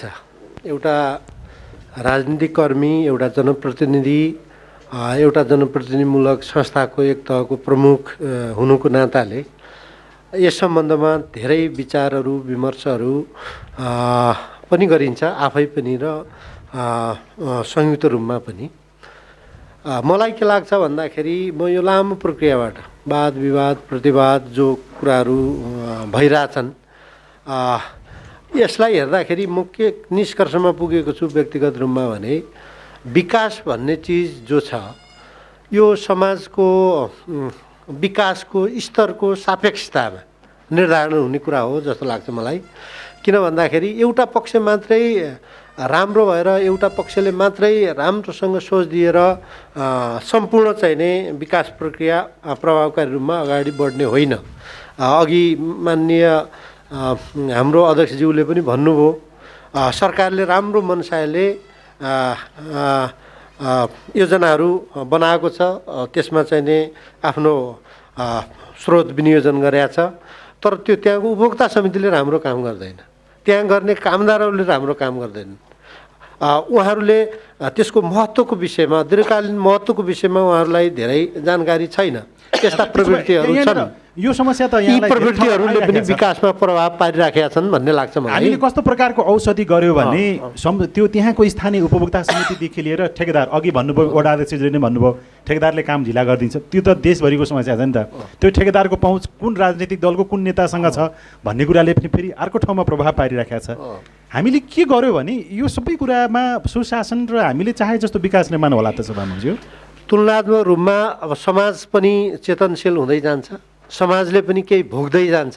त्यो लामो भोगाइको प्रक्रियाबाट उसले पनि केही शिक्षा लिने हो, त्यहाँका जनप्रतिनिधिहरूले पनि त्यही शिक्षा लिने हुन् र जनप्रतिनिधिमूलक संस्थाहरूले पनि त्यो प्रक्रियाबाटै शिक्षा लिने हो। त्यसो भएर तुलनात्मक रूपमा विगतको भन्दा अहिले संस्थाहरू, विकासका प्रक्रियाहरू बढी पारदर्शी भएको, बढी प्रभावकारी भएको नै देख्छु मैले। त्यो सँगसँगै संसद र संसदीय समितिहरूलाई अझ शक्तिशाली बनाउने हो भने सायद हाम्रो व्यतिथिहरूको सङ्ख्या त्यो मात्रा चाहिँ घट्दै जान्थ्यो। एकदमै संसदीय समितिहरू विगतको तुलनामा अझ उसले पनि आफ्नो अनुभवहरूको उपयोग गर्दै अझ प्रभावकारी रूपमा काम गर्दै जाने हुन् र त्यसले सकारात्मक प्रभाव समाजमा पार्दै जान्छ भन्ने लाग्छ मलाई। हस्, धेरै धन्यवाद छ सभामुखज्यू। अब हामी फेरि प्रश्नहरू लियौँ। हामीसँग विभिन्न सरकारवाला निकाय सङ्घ संस्थाबाट प्रतिनिधित्व गर्दै अतिथिहरू यहाँसम्म आइपुग्नु भएको छ, मैले देखिराखेको छु। कृपया अब तपाईँहरूको प्रश्न लियौँ, सभामुखज्यूको लागि र समग्रमा कर्णाली प्रदेशको संसदको लागि प्रश्न लियौँ। तपाईँहरू कृपया हात उठाउनु होला, छोटो छोटो 1-1 मिनटभन्दा बढी समय लिँदैन। यहाँ अगाडिबाट सुरु गरौँ, ढाका टोपी लगाउने हुन्छ। हस्, नभए पहिले चाहिँ उहाँले केही कुरा राख्न खोज्नु भएको छ, 1 मिनटमा उहाँलाई दिन्छु, त्यसपछि तपाईँको सम्म आउँछु। नमस्कार, म टेकराज केसी, जागरण एफएम सुर्खेतमा विगत 3 वर्षदेखि काम गर्दै आएको छु। यो मेरो प्रश्न विशेषतः प्रदेशका हाम्रा सामाजिक विकास समितिका अध्यक्ष पनि हुनुहुन्छ र अर्थ समितिका अध्यक्ष पनि हुनुहुन्छ, उहाँहरू दुवैजनालाई र सभामुखलाई पनि छ। हामी जनताको प्रतिनिधित्व गर्दै समाचार सङ्कलन गर्ने क्रममा सधैँ हामी उहाँहरूलाई प्रश्न गर्ने गर्छौँ, यहाँ विकास कहिले हुन्छ, अथवा यहाँ महिला हिंसा कहिले अन्त्य हुन्छ, अथवा यहाँ जातीय भेदभावको अन्त्य कहिले हुन्छ, भेदभावको छ यो कर्णालीमा व्याप्त मात्रामा, यो चाहिँ कहिले अन्त्य हुन्छ, यस्ता यावत प्रश्नहरू सोध्छौँ। उहाँहरूले 3 वर्ष भयो, 3 वर्षमा हामी गर्दैछौँ, हुँदैछ मात्रै भन्नुहुन्छ। कहिले पनि यो भइसक्यो भनेर र हुँदैछ भनेर कहिले भन्नुहुन्न, गर्दैछौँ मात्रै भन्नुहुन्छ। कार्यविधि बन्दैछ, नियम बन्दैछ, नीति बन्दैछ भनेर भन्नुहुन्छ। 3 वर्षमा नीति बनाउँदै ठिक्क हुने हो भने अब विकास कहिले हुन्छ, पहिलो प्रश्न। र एउटा महत्त्वपूर्ण प्रश्न के छ भने रुकुम पश्चिमबाट प्रतिनिधित्व गर्ने सांसद रातो कामी प्रदेशसभामा प्रतिनिधित्व गर्नुहुन्छ। उहाँले विगत 24 महिनादेखि त्यो जिल्ला समन्वय समिति सुर्खेतको भाडा दिनुभएको छैन। हामीले बार त्यो प्रश्न उठायौँ, तर उहाँले त्यो भाडा नदिएको भन्ने हामीले बार प्रश्न उठाउँदा पनि भाडा दिनुभएको छैन। प्रदेशसभाले 15,000 रुपियाँ भाडा, घर भाडा भनेर दिन्छ, तर उहाँले 3,000 रुपियाँ तिर्नुहुन्छ भाडा, त्यो पनि तिर्नु भएको छैन। 15,000 रुपियाँ, 3,000 रुपियाँ तिर्नुपर्ने त्यो तिर्नु भएको छैन। त्यो 15,000 रुपियाँ उहाँले के गर्नुहुन्छ, त्यो अर्थ समितिका सभापतिलाई छ। धेरै धन्यवाद। हस्, धन्यवाद। अगाडि ढाका टोपी लगाउनेबाट सुरु गरौँ, त्यस पछाडि फेरि अरूले हात उठाउँदै गर्नु होला। पछाडि 2वटा हातहरू उठ्दैछन्, कृपया उहाँलाई माइक दिनको लागि म अनुरोध गर्दछु। र अरू तपाईँहरूले पनि सोचिराख्नुहोस् है, तपाईँको मनमा तपाईँको केही न केही छ प्रश्न, तर प्रश्न नदोहोरियोस् तर नछुटोस् पनि है त। हजुर, परिचय सहित अगाडि बढौँ। हजुर नमस्कार, मेरो नाम चाहिँ तेज विक्रम बस्नेत। म चाहिँ मानविकी र सामाजिक शास्त्र केन्द्रीय क्याम्पस मध्यपश्चिमाञ्चल विश्वविद्यालयमा चाहिँ क्याम्पस फोरमको रूपमा कार्यरत छु अहिले चाहिँ। अब सर्वप्रथम हाम्रो लिलजीलाई र यो CIN-लाई म चाहिँ धन्यवाद दिन चाहन्छु। अस्ति भर्खरै मात्र उहाँहरूले चाहिँ यो संसदीय अभ्यास र कानुन निर्माणको सन्दर्भमा चाहिँ हाम्रो विश्वविद्यालय समेत सम्झेर हामीले उहाँहरूले चाहिँ यो कर्णाली प्रदेशका 10वटा जिल्लाको विद्यार्थीहरू सहभागी बनाएर एउटा हाजिरी जवाब प्रतियोगिता, वक्तृत्व कला लगायतको विद्यार्थीहरूलाई समेत सहभागी बनाएर यो कानुन निर्माण र यो चाहिँ संसदीय अभ्यासको बारेमा उहाँहरूले चाहिँ एउटा प्रोग्राम चलाउनु भएको थियो। त्यसले चाहिँ विद्यार्थीहरूलाई धेरै यो चाहिँ अहिलेको अभ्यास बुझ्ने क्रममा चाहिँ सहयोग गरेको थियो। त्यो मानेमा चाहिँ म हार्दिक धन्यवाद दिन चाहन्छु। र आज पनि हामीलाई विश्वविद्यालयलाई हाम्रो आदरणीय निमित्त डिन साहब कमलेश टिसी सर हाम्रो बिचमा हुनुहुन्छ। पत्रकारिता र आम सञ्चारको हाम्रो प्रमुख युवराज सर, त्यसै गरी बिए एलएलबी कार्यक्रम स्कुल अफ लका हाम्रो चाहिँ उपप्राध्यापक तथा अधिवक्ता हाम्रो चाहिँ सुजन सर पनि हुनुहुन्छ। हामीलाई पनि सम्झिनु भयो र म चाहिँ अब धन्यवाद दिन चाहन्छु। अब आज म चाहिँ एउटा यहाँ चाहिँ पब्लिकली म के कुरा राख्न चाहन्छु भने सायद मलाई लाग्छ यो आज यो हाम्रो यो चाहिँ अब पब्लिकली यो पहिलो प्रोग्राम पनि हो। हामी जुन प्रदेशमा अहिले बसिरहेका छौँ यो प्रदेशको नाम चाहिँ कर्णाली प्रदेश हो र हाम्रो देशमा जुन संहिताको अभ्यास यो प्रादेशिक जुन खालको संरचनामा जाने सङ्ख्या चाहिँ तोक्ने कुरा भएको थियो। नेपालमा 6वटा प्रदेश सहितको नेपाल सरकारले घोषणा गरेको अवस्था थियो। त्यो सन्दर्भमा चाहिँ हाम्रो तत्कालीन यो चाहिँ मध्यपश्चिमाञ्चल विकास क्षेत्र र अखण्ड मध्यपश्चिमको नाममा चाहिँ यहाँ एउटा ठुलो मुभमेन्ट सुरु भयो। त्यो जनआन्दोलनको रूप लिएको त्यो जुन खालको जनआन्दोलन थियो, त्यति बेलाको त्यो जनआन्दोलनबाट सुर्खेत लगायत जुम्ला, पश्चिम रुकुम, सल्यान, जाजरकोट लगायत धेरै ठाउँहरूमा आन्दोलनहरू भयो र त्यो आन्दोलनको बलबाट स्थापित यो कर्णाली प्रदेश हो। यसो गरौँ, अब यहाँ यो मैले किन भनिरहेको छु भने कर्णाली वस्तुमा गयो भने चाहिँ अलिक छोटो हुन्थ्यो कि मैले यो ब्याकग्राउन्ड चाहिँ त्यही भएर मानिरहेको छु। यो कर्णाली प्रदेश स्थापनाका लागि 4 जना शहीद हुनुभएको थियो। यहाँ सयौँको सङ्ख्यामा चाहिँ घाइते हुनुभयो। ती 4 जना शहीदहरू हुँदै गर्दाखेरि हामीले यहाँ विभिन्न खालका चोकहरू ठाउँहरूको नामाकरणको कुराकानीहरू आएको थियो। त्यसै गरी ती आन्दोलनका घाइतेहरूलाई राज्यले चाहिँ तपाईँको निःशुल्क शिक्षा दिने, जसरी हामीले जनआन्दोलनका घाइते सशस्त्र युद्धका त्यति बेलाको सशस्त्रको आन्दोलनका कतिपय चाहिँ अहिले घाइते लगायतका नेपाल सरकारले चाहिँ एउटा निर्णय गरेको छ भने प्रदेश सरकार जुन चाहिँ जनताको बलबाट स्थापित प्रदेश सरकार सायद मलाई लाग्छ ती शहीदहरू नभएको भए अथवा ती मान्छेहरू घाइते नभएको भए जनता त्यसरी आन्दोलन नभएको भए यो प्रदेश आउने स्थिति पनि थिएन। प्रदेश नआउँदा अहिले हाम्रो यहाँको चाहिँ मुख्यमन्त्री हाम्रो माननीय सभामुख हाम्रो बिचमा हुनुहुन्छ। थुप्रै यहाँ चाहिँ अहिले माननीय सभासदहरू अरू थुप्रै खालका संरचनाहरू हाम्रो बिचमा नहुन पनि सक्थे। कम्तीमा यो प्रदेशमा त्यो खालको योगदान दिनुभएको ती शहीदहरू र ती घाइतेहरूलाई चाहिँ शिक्षा स्वास्थ्य लगायतका क्षेत्रमा चाहिँ निःशुल्क गर्ने व्यवस्था हाम्रो सरकारले किन नगर्ने, कर्णाली प्रदेश सरकारले म यो चाहिँ सभामुखज्यूमा ध्यान आकर्षण गराउन चाहन्छु। र हामी त्यति बेला चाहिँ अब हाम्रो बिचमा यहाँ शहीदको बहिनी पनि हुनुहुन्छ, उहाँ चाहिँ एमबिसी प्रतिष्ठान एउटा गठन गरेर उहाँहरू अगाडि बढिरहनु भएको छ। आजको सन्दर्भमा उहाँ पनि आउनु भएको छ, उहाँले पनि कुरा राख्नु होला।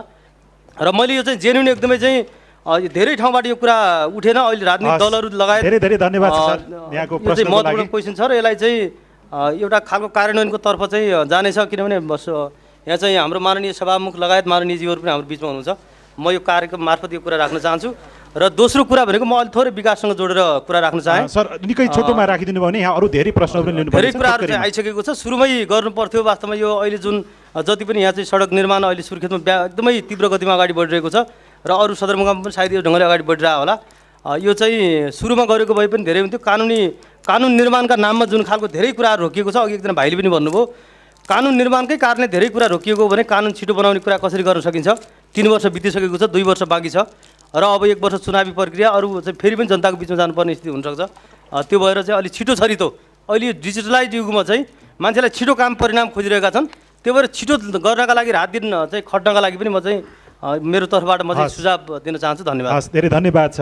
यहाँ अगाडि 2वटा हात उठिरहेका छन्, कृपया यहाँनिर अगाडि ल्याइदिनुहोस्। यता एकदम त्यहाँ अगाडि त्यहाँ यता पनि हुनुहुन्छ, त्यसपछि त्यता आउँला है, उहाँको कुरा सुनौँ। अनि तपाईँहरूको सबैमा छ, हामी सबैको विचार लिन्छौँ। यसमा हतार नगरिदिनुको लागि पनि अनुरोध गर्दछु। छोटकरीमा राखिदिनु होला तपाईँको। नमस्कार, म रचना बाठा, मेरो घर चाहिँ यही हो, म होमस्टे कर्मी। यो छोटो मेरो प्रश्न छ। यो होमस्टे कर्णाली प्रदेशमा लगभग 42वटा होमस्टे चाहिँ अहिले विकास भइसकेका छन् होमस्टेको रूपमा। र यो पर्यटन विकास बोर्डको कुरा थोरै निस्केको थियो अघि न। यो पर्यटन विकास बोर्ड कर्णाली प्रदेशमा वैधानिकता पाएन भन्ने कुराले चाहिँ यो राष्ट्रिय पर्यटन विकास बोर्डमा हाम्रो होमस्टेलाई दर्ता प्रक्रियामा जाँदाखेरि अब हजुरहरूकै प्रदेशमा चाहिँ स्थापित हुँदैछ, त्यहीँबाटै तपाईँहरूले वैधानिकता लिएर काम गर्नुहोला भनेर हामीले वैधानिकता पाएनौँ। अनि यो कति कारणले वैधानिकता पाएन होमस्टे विकास गर्नको लागि पनि अब यो पर्यटन विकास बोर्ड त अत्यन्तै आवश्यक कुरा हो। त्यस कारणले गर्दाखेरि अब हामीले यो पर्यटनसँग जोडेर आफ्नो गाउँठाउँको विकासमा जोडिनको लागि अहिलेसम्म हामीले गरेका क्रियाकलापहरू पनि सायदै यो छलफलले चाहिँ वैधानिकता पाएको रहन्छ कि। अहिलेसम्म त हामीले उद्योगमा दर्ता गरेर चलाइरहेछौँ, उद्योगले त पर्यटनमा सधैँभरि काम गर्ने कुरा पनि भएन। अब हामीले कर्णाली प्रदेशमा चाहिँ पर्यटनलाई अगाडि प्रवर्धन गर्नुको निमित्त चाहिँ के गर्नु पर्ला भन्ने प्रश्न हस्। धेरै धन्यवाद। उतापट्टि उहाँले पनि केही राख्न खोज्नु भएको छ छोटकरीमा। नमस्ते, मेरो नाम भगवती विषी। कर्णाली प्रदेश स्थापनार्थ शहीद हुनुभएको थियो 4 जना शहीदहरू र 4 जना शहीदमध्ये शहीद यामबहादुर विषीको बहिनी हो म र हामीले एउटा शहीद याम विषी स्मृति प्रतिष्ठान पनि खोलेका छौँ। र मेरो प्रश्न छ यहाँ उपस्थित तिनैजना प्रदेश सरकारको सँग कस्तो भन्दा हामीलाई उहाँले प्रदेश सरकार गठन हुनुभन्दा जुन जति बेला आन्दोलन भइरहेको थियो 8 दिनसम्म हस्पिटलमा सब हुँदाखेरि जब हामीले सब उठाउन मानेनौँ त्यति बेला सम्पूर्ण राजनीतिक दलहरूले शहीद परिवारसँग वार्ताहरू गर्नुभएको थियो।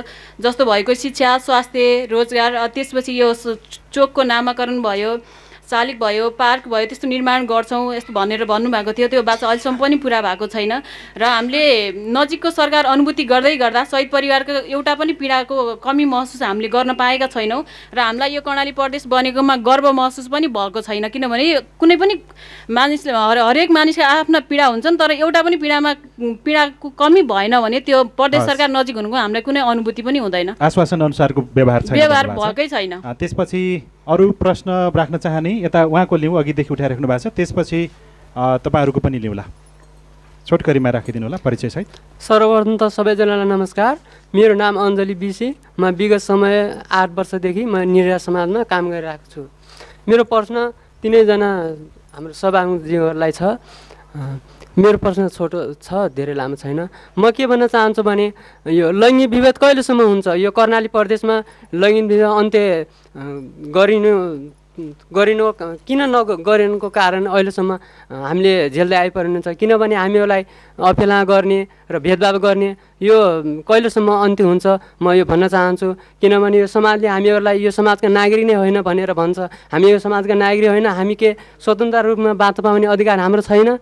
त्यस कारणले यो समाजमा अझ पनि जनचेतनाको कमीले गर्दा हो कि तर नबुझ्नेको कारणले हो हामीहरूलाई अझ पनि अपेला छ यो कर्णाली प्रदेशमा भनेर म भन्न चाहन्छु। त्यसैले तपाईँहरू सबैले यो मेरो प्रश्नलाई धेरै सुनिदिनु। धेरै धन्यवाद छ। हामीले केही अतिथिहरू पनि निम्त्याएका छौँ, जस्तो कि विभिन्न सङ्घ संस्थाबाट प्रतिनिधित्व हुने गरी हामीसँग हासाजी लगायतका अरू कोही पनि यहाँ हुनुहुन्छ। कृपया तपाईँहरूको पनि मनमा केही छ भने चाहिँ राख्न सक्नुहुन्छ। यसो गरौँ होला, फेरि प्रश्नहरू सुन्दै जाने र यता जवाफ दिनुको लागि बिर्सँदै जाने होला जस्तो चुनौती देखियो। फेरि हामी अहिले अतिथिहरूको जवाफ लिउँ, त्यसपछि छोटकरीमा फेरि तपाईँहरूसम्म नै पुग्नेछौँ। यहाँ धेरै कुराहरू आए, पक्कै पनि यहाँहरूले आफ्नो विषयअनुसार सम्झिराख्नु भएको होला। सभामुखज्यूबाटै सुरु गरौँ होला कि कर्णाली प्रदेश जसरी गठन भयो यसमा शहादत प्राप्त गर्नेहरूलाई आश्वासनको कुरा थियो, त्यो अनुसारको व्यवहार चाहिँ नभएको भन्ने कुरा पनि गर्नुभएको छ। यहाँ के भन्न चाहनुहुन्छ यो विषयमा? एकदमै संवेदनशील प्रश्न हो यो भन्ने ठान्दछु म। प्रश्नकर्तालाई धेरै धेरै धन्यवाद पनि दिन चाहन्छु, किनभने यो सङ्घीयता र यो प्रदेश स्थापनाकै जगमा यो प्रश्न उभिएको छ भन्ने लाग्दछ मलाई। यी प्रश्नहरूका समाधानबाट नै प्रदेशहरू सबल हुने हुन्, सक्षम हुने हुन् भन्ने लाग्दछ मलाई। जहाँसम्म प्रदेशहरू यो प्रदेश स्थापना नभएको भए यहाँ कुनै मान्य पनि हुने थिएन, कुनै सभामुख पनि हुने थिएन। यो प्रदेश भएको हुनाले नै भयो भन्ने प्रश्न हाम्रो सरले गर्नुभएको छ। यसको सन्दर्भमा कुरा गर्दाखेरि कर्णाली प्रदेशै नभए पनि सङ्घीयता हुने थियो, यहाँबाट जनप्रतिनिधित्व हुने थियो, यहाँको कोही मन्त्री पनि हुने थियो, कोही सभामुख पनि हुँदो हो सम्भवतः, त्यो खाली हुने थियो भनेर त म बुझ्दिनँ। तर हामीले चाहेको, हामीले खोजेको प्रदेश नै स्थापना भयो। त्यस प्रक्रियामा, त्यो स्थापनाको दौरानमा यहाँहरू सबैले, मैले अघि सुरुमा पनि निवेदन गरेँ कि सम्पूर्ण जनताको आफ्नै सहभागिता, आफ्नै त्याग र आफ्नै बलिदानीबाट हामीले यो व्यवस्था स्थापना गरेका हौँ र अझ विशेषतः कर्णाली प्रदेश आफ्नै बलबुताले स्थापना भएको प्रदेश हो। त्यसका लागि त्यो योगदानको, त्यो बलिदानीको एकदमै महत्त्व रहनु पर्दछ, जीवन्त रहनु पर्दछ भन्ने कुरा मलाई लाग्दछ। र जहाँसम्म सरकारको प्रसङ्ग हो, आश्वासनले जसरी जस्तो त्यति बेलामा शहीद भएका परिवारका आफन्तहरूसँग सदस्यहरूसँग आश्वासन चाहिँ धेरै पाइयो, तर 3 वर्ष बित्दाखेरि पनि त्यो व्यावहारिक रूपमा भएन भन्नुभएको छ।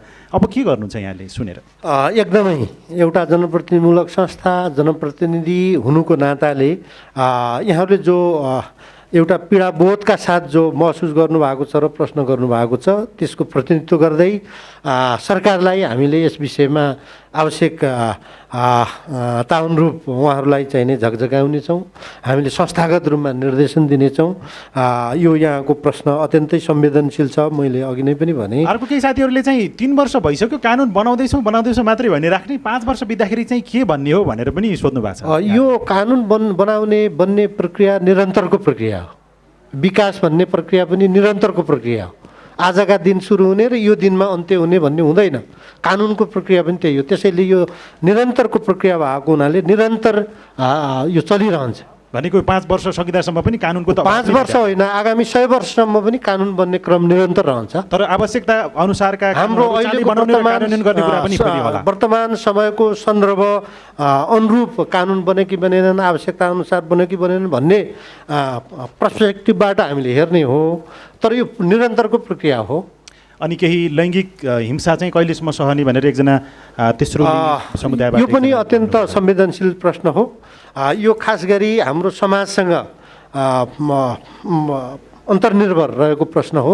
यदि जहाँसम्म विभेदको प्रसङ्ग आउँछ, राज्यले विभेद गर्यो, कुनै संस्थाले विभेद गर्यो भने हामीले त्यति बेला राज्यलाई, संस्थालाई, सरकारहरूलाई प्रश्न गर्न सक्छौँ। यदि समाजको जहाँसम्म प्रसङ्ग आउँछ, समाज पूर्ण रूपमा शिक्षित नभएसम्म यस्ता किसिमका विभेदहरू रहिरहन्छन्। समाजलाई सबल, सक्षम र विभेद रहित बनाउने प्रक्रियामा हामी सबैको प्रयास जरुरी छ। हस्, धेरै धन्यवाद छ। अर्थ तथा पर्यटन समितिको हामीसँग सभापतिजी हुनुहुन्छ। यो हामीले होमस्टेको व्यवसाय गर्न खोज्ने तर हामीलाई दर्ता कसरी गर्ने, के गर्ने भन्ने सन्दर्भमा यहाँले पनि प्रश्न त सुनिसक्नु भएको छ। छोटकरीमा जवाब दिनु होला यहाँले। बहिनी रचना बाठाजीले उठाउनु भएको प्रश्न यो पर्यटन विधेयक समितिबाट पास भएर हाउसमा जाने प्रक्रियामा छ र यो तुरुन्तै हाउस चल्ने बित्तिकै पर्यटनको विधेयक पास हुन्छ। यसका अब पर्यटन प्रवर्धन विकास समृद्धिका लागि बाटाहरू अथवा ढोकाहरू खुल्छन्। अब तपाईँले यसरी अब अन्यलमा बस्नुपर्ने स्थिति रहँदैन। धेरै धन्यवाद छ। त्यसै गरी सामाजिक विकास समितिका अध्यक्षजी केही राख्न चाहनुहुन्छ? यहाँहरूले जुन प्रश्न राख्नुभयो समग्रमा केही भन्नुपर्ने कुरा छ कि यहाँको तर्फबाट? हजुर, मैले यो जागरण एफएमको टेकराजीले राख्नु भएको छ र अर्को अञ्जली बिसीले राख्नु भएको छ। दुईवटा विषय मात्रै। जस्तो छुवाछुत भेदभाव भन्ने कुरा यो कानुनले अल्झाएको कुरा पनि होइन र यति वर्षमा सक्छौँ भन्ने कुरा पनि होइन। उहाँले अब कसरी बुझ्नुभयो, हामीसँग फोनमा बेला बेलामा कुरा पनि भइरहेको छ। हामी प्रयासरत छौँ भनेको मान्छेको भावना र चिन्तन परिवर्तन गर्ने प्रयास हो कि हामीले कानुनी रूपमा त कुनै अभाव छैन। छुवाछुत नगर भनेर हामीले आफूले भन्ने कि उसको भावनाबाट आउने। यहाँ त मान्छेको कामअनुसार, दर्जाअनुसारको व्यवहार, हामीसँग सामान्य चिन्तन यति छ बलियो गरी बसेको। यसलाई जब हामी सक्छौँ त्यति बेला मात्रै भेदभाव अन्त्य हुन्छ, मैले यो भने। र अञ्जली बहिनीको कुरा चाहिँ यहाँ अब उहाँहरूको पहिचानदेखि हरेक कुराहरू उठिरहेछ। हाम्रो आफ्नो समितिमा पनि यो मुद्दालाई कसरी सरकार मार्फत उहाँहरूको एउटा समाजमा अब सम्मानपूर्वक बाँच्न पाउने पहिचान स्थापित गर्ने भन्ने कुरामा हामी चिन्तित नै छौँ। उहाँसँग हामी छुट्टै बसेर सामाजिक विकास विधेयक बनाउने कि के बनाउने हामी छलफलमै छौँ। उहाँहरूको पहिचानको निम्ति हामी केही गर्छौँ। धेरै धन्यवाद छ यहाँहरू तिनैजनालाई आफ्नो अहिलेसम्मको यो प्रश्नको जवाबको लागि। तपाईँहरूसँग केही न केही पक्कै पनि छ होइन? अब हामी झन्डै अब आधा घन्टाभन्दा थोरै समय मात्रै हामी बाँकी छ। अहिले हामी ठ्याक्कै 16 दिने लैङ्गिक हिंसा विरुद्धको 16 दिने अभियान अन्तर्गत छौँ र लैङ्गिक हिंसासँग सम्बन्धित अथवा यो नीतिसँग सम्बन्धित केही तपाईँहरूको प्रश्न छ भने केही लिइराखौँ। तपाईँहरूमध्ये हामीसँग केही अतिथिहरू वीरेन्द्रनगरबाट पनि आउनुभएको छ। केही राख्न चाहनुहुन्छ तपाईँहरू? मैले तपाईँको कुरा अघि सुने, त्यो विषयमा फेरि छलफल गरौँला। यता कोही हुनुहुन्छ अरू? यो मास्क लगाउने तपाईँ केही राख्न चाहनुहुन्छ जस्तो छ। उहाँलाई एकपटक माइक दिनुहोला। अरू साथीहरू जो यसमा केही विचार राख्न चाहनुहुन्छ, तपाईँहरूको लागि पनि केही न केही छ भने भनिराखौँला। भयो भने बाटोघाटो पनि छैन अनि त्यहाँका कृषकहरू पनि मारमा परेका छन्। किसानको कुरा गर्नुभयो नि, किसान चाहिँ के कुराको मारमा छन्? त्यहाँ कुनै पनि व्यवस्था छैन किसानको लागि, न बिउको व्यवस्था छ, न मलको व्यवस्था छ, न के व्यवस्था छ, न त्यहाँ सङ्कलन केन्द्रको व्यवस्था छ, कुनै पनि व्यवस्था छैन किसानको लागि त्यहाँ। त्यो हुँदाखेरि त्यहाँ किसान मारमा परेका छन्। त्यो किसानलाई कसरी हेर्छ यो सरकारले र किसानलाई कसरी उठाउने र अनि किसानको मार र मर्मलाई कसरी बुझ्ने भन्ने मेरो प्रश्न यही हो। हस्, धेरै धन्यवाद छ। यता दिनुहोला हाम्रो राठौरजी हुनुहुन्छ, राठौरजी पनि केही कुराहरू लिइहालौँ, त्यसपछि उहाँ रातो स्वेटर लगाउनु। हस्, धन्यवाद। मैले यहाँले परिचय सहित राखिदिनु भयो भने। नमस्कार, म शीतल सिंह राठौर, म सिबिसिबीको यो कर्णाली प्रदेशको संयोजक र यहाँ उपस्थित सबै चारैजनालाई मैले के भन्छु भन्दा, जुन अघि नै पनि कुरा उठेको थियो, कानुन बन्दैछ, कानुन बनेको छैन, कानुन बने कुनै काम गर्न सजिलो हुन्छ भन्ने कुरा पनि आइरहेको छ होइन। तर जति कानुन बनेको छ यही कानुन साँच्चै फेतोलो नभएर पर्याप्त राम्रोसँग सदुपयोग गर्ने भने यही कानुन पर्याप्त छ जस्तो मलाई लाग्छ होइन। जुन जातभात के अरे विभेद गर्नु हुँदैन त्यो कानुन छ, खै त्यो कानुन मानेको हामीले? त्यो कानुन कसले मान्ने त होइन। र हामीले भुरो हत्या भइरहेछ, हामीले अब पछि गएर हामीले छोरी कहाँबाट ल्याउने हो भन्ने अवस्था पनि नआउला भन्नु पनि सकिँदैन। जति पनि हामी गर्भपतन हामी गरिरहेका छौँ, लिङ्ग पहिचान गरेर भुरो हत्या भइरहेको छ, त्यसको पनि कानुन छ। त्यो कानुन खै हामीले कार्यान्वयन गरेको? जुन अब नागरिकताको कुरा आउँछ, नागरिकता अब त्यो समस्या परेपछि आमाको नाममा त हामी नागरिकता दिन सक्छौँ भन्ने कुरा आएको छ, पाउँछौँ भन्ने कुरा आएको छ। हामीले नागरिकता खै त पाएको? जुन हिंसा गर्नु हुँदैन, हिंसा गरे बापत यत्रो सजाय छ, यो कानुन छ भन्ने कुरा हामीले थाहा पाइरहेका छौँ। कानुन छ, त्यो कानुन खै त लागू भएको भनेपछि यो 16 दिनको लैङ्गिक हिंसा गर्नु हुँदैन भनिरहेछ, घर प्रत्येक हिंसा भइरहेछ। जति हामी आएका छौँ, सुनेका छौँ, हामीले नै हिंसा बढी गरिरहेका छौँ। त्यो यदि कानुन नै पर्याप्त हो भने किन यो पर्याप्त यो लागू भएन होइन। र मलाई के लाग्छ भनेपछि कानुन भन्दा पनि कार्यान्वयन पाटो ठुलो हो जस्तो लाग्छ। त्यो किन? हस्, धेरै धन्यवाद छ। प्रश्नहरू अरू कसैले केही राख्न चाहनुहुन्छ? यता पछाडिपट्टिबाट हामीसँग यति धेरै हुनुहुन्छ, तपाईँहरूको मनमा त उतारतिर लगिदिनु होला, उहाँले केही राख्न चाहनुभयो। हाम्रो यो परिचय पनि सुनौ तपाईँको। मेरो नाम रेवती आचार्य, म वडा नम्बर 13 को महिला सदस्य, वडा सदस्य। र म के भन्न चाहन्छु भने अहिलेसम्म हाम्रो नगरपालिकामा 100 जना महिलाले भन्दा अरूले रोजगार पाएको छैन। त्यति नै 100 जना महिलाले मात्रै पाउने हो कि अलि सबै महिलाले पनि पाउने हो? यो समस्या छ। एउटा युवा रोजगारहरू भनेर रेडियोमा आइरहन्छ, तर युवाहरूले अहिलेसम्म केही रोजगार पाउनु भएको छैन, बेरोजगारमा बस्नु भएको छ। यो हाम्रो वडामा एकदम समस्या। मैले यति भन्न चाहेँ। हस् त, धन्यवाद। हस्, धेरै धेरै धन्यवाद छ तपाईँको प्रश्नको लागि। अरू कोही हुनुहुन्छ? तपाईँको अघि पनि छ जस्तो लाग्छ, उहाँको लिउँ। तपाईँको केही कुरा आइसकेको छ? ठिक छ। सबैलाई मेरो नमस्कार। मेरो नाम सावित्रा बसेलो, म यही वडाको वडा सदस्य हो। र मैले प्रश्न गर्न खोजेको सभामुखलाई ज्यूलाई हो। हाम्रो वडामा धेरै जति सुकुम्बासी जनताहरू मात्रै हुनुहुन्छ धेरै। अनि यो सुकुम्बासी जनताहरूको प्रश्न हामी चुनावमा उठ्नुभन्दा पहिल्यै पनि हामीले उहाँको घर दैलोमा जाँदा हामी समस्या समाधान गर्छौँ भनेर यहाँसम्म आएका थियौँ, तर हामी सफल हुन सकेका छैनौँ। र त्यो सुकुम्बासीहरूको निम्ति त्यो पूर्जा कहिलेसम्म उहाँहरूले पाउनुहुन्छ त्यो जानकारी पाउन चाहे। र उहाँहरूले एउटा कृषि कार्यक्रमबाट सुविधा धेरैले लिनुभएको छ। अब हाम्रोमा धेरै जति सुकुम्बासी हुनुहुन्छ, कृषिमा को सुविधा लिनलाई उहाँहरूले पूर्जा चाहियो। पूर्जा बिना त केही पनि नहुँदो रहेछ। एउटा धितो राख्नलाई। हजुर, कहिलेसम्म हाम्रो उपलब्ध हुन्छ यो वडामा? हामीले त्यही प्रश्न। धेरै धन्यवाद। यता यहाँनिर पछाडि पनि छ दुईटा हातहरू। पहिले उहाँको यो ढाका टोपी लगाउने मास्क लगाउँदै हुनुहुन्छ नि, उहाँको लिउँ। छोटकरीमा राखिदिनु होला है। सबैलाई नमस्कार।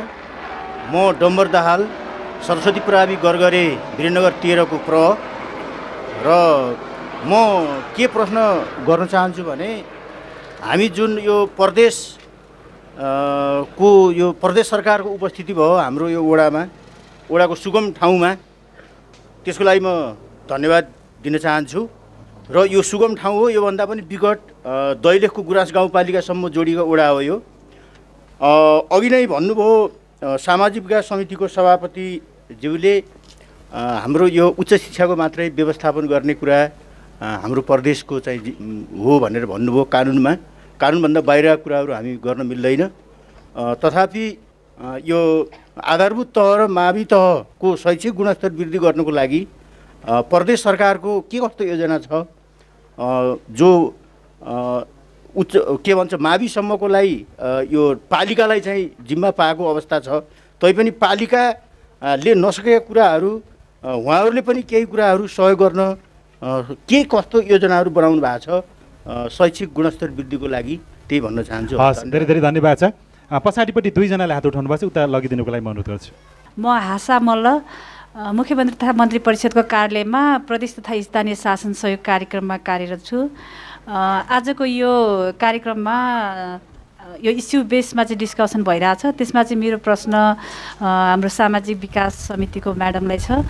खासमा चाहिँ यो लैङ्गिक हिंसा विरुद्धको चाहिँ 16 दिने अभियान जुन चलिरहेछ, कर्णाली प्रदेशमा पनि यो लैङ्गिक हिंसाका इस्युजहरू चाहिँ धेरै इस्युजहरू चाहिँ आएका छन्। विशेष गरी यो जाँड रक्सी खाएर चाहिँ घरमा हिंसा गर्ने, बाल विवाह, बहुविवाहका इस्युजहरू पनि अहिले पनि आइडेन्टिफाई भएर आएका छन् भने यसलाई एड्रेस गर्नको लागि कर्णाली प्रदेश सरकारले लैङ्गिक हिंसासँग रिलेटेड जेसी पोलिसीको जुन कुराहरू छ त्यो प्रदेश स्तरमा बनिसकेको अवस्था छैन। त्यसै गरी चाहिँ स्थानीय स्तरमा पनि जुन प्रदेश सरकारले बनेको कानुनको मातहतमा रहेर स्थानीय सरकारले पनि कानुन बनाउनु पर्ने थियो, त्यो जेसी पोलिसी जुन पोलिसी लेभलमा नीति निर्माणको तहमा हुनुपर्ने ग्याप चाहिँ भएको छ। त्यसलाई चाहिँ कहिलेसम्म चाहिँ हामी त्यो जेसी पोलिसीको रूपमा चाहिँ यो ड्याग ग्रुपको इस्युलाई चाहिँ एड्रेस गर्ने पोलिसी बनाउन सक्छौँ, एउटा क्वेसन त्यहाँनिर रह्यो। र त्यसै गरी अरू संस्थागत संरचनाको कुराहरू छ। अहिले पनि हामी सङ्घीय सरकारको चाहिँ जेसी पोलिसीको कुरा गर्दाखेरि सङ्घीय सरकारको GESI policy, GESI and social इन्क्लुजनको पोलिसी चाहिँ ड्राफ्टको स्टेजमा छ। त्यसलाई पनि हामी प्रदेश सरकारको तर्फबाट एज अ नागरिकको हिसाबले त्यो पोलिसीलाई चाहिँ कहिलेसम्म चाहिँ हामी एउटा फाइनल गरेर त्यो अगाडि ल्याउन सक्छौँ र त्यसको बेसमा चाहिँ हामी अरू पोलिसीहरू बनाउँछौँ भन्ने कुराहरू रह्यो।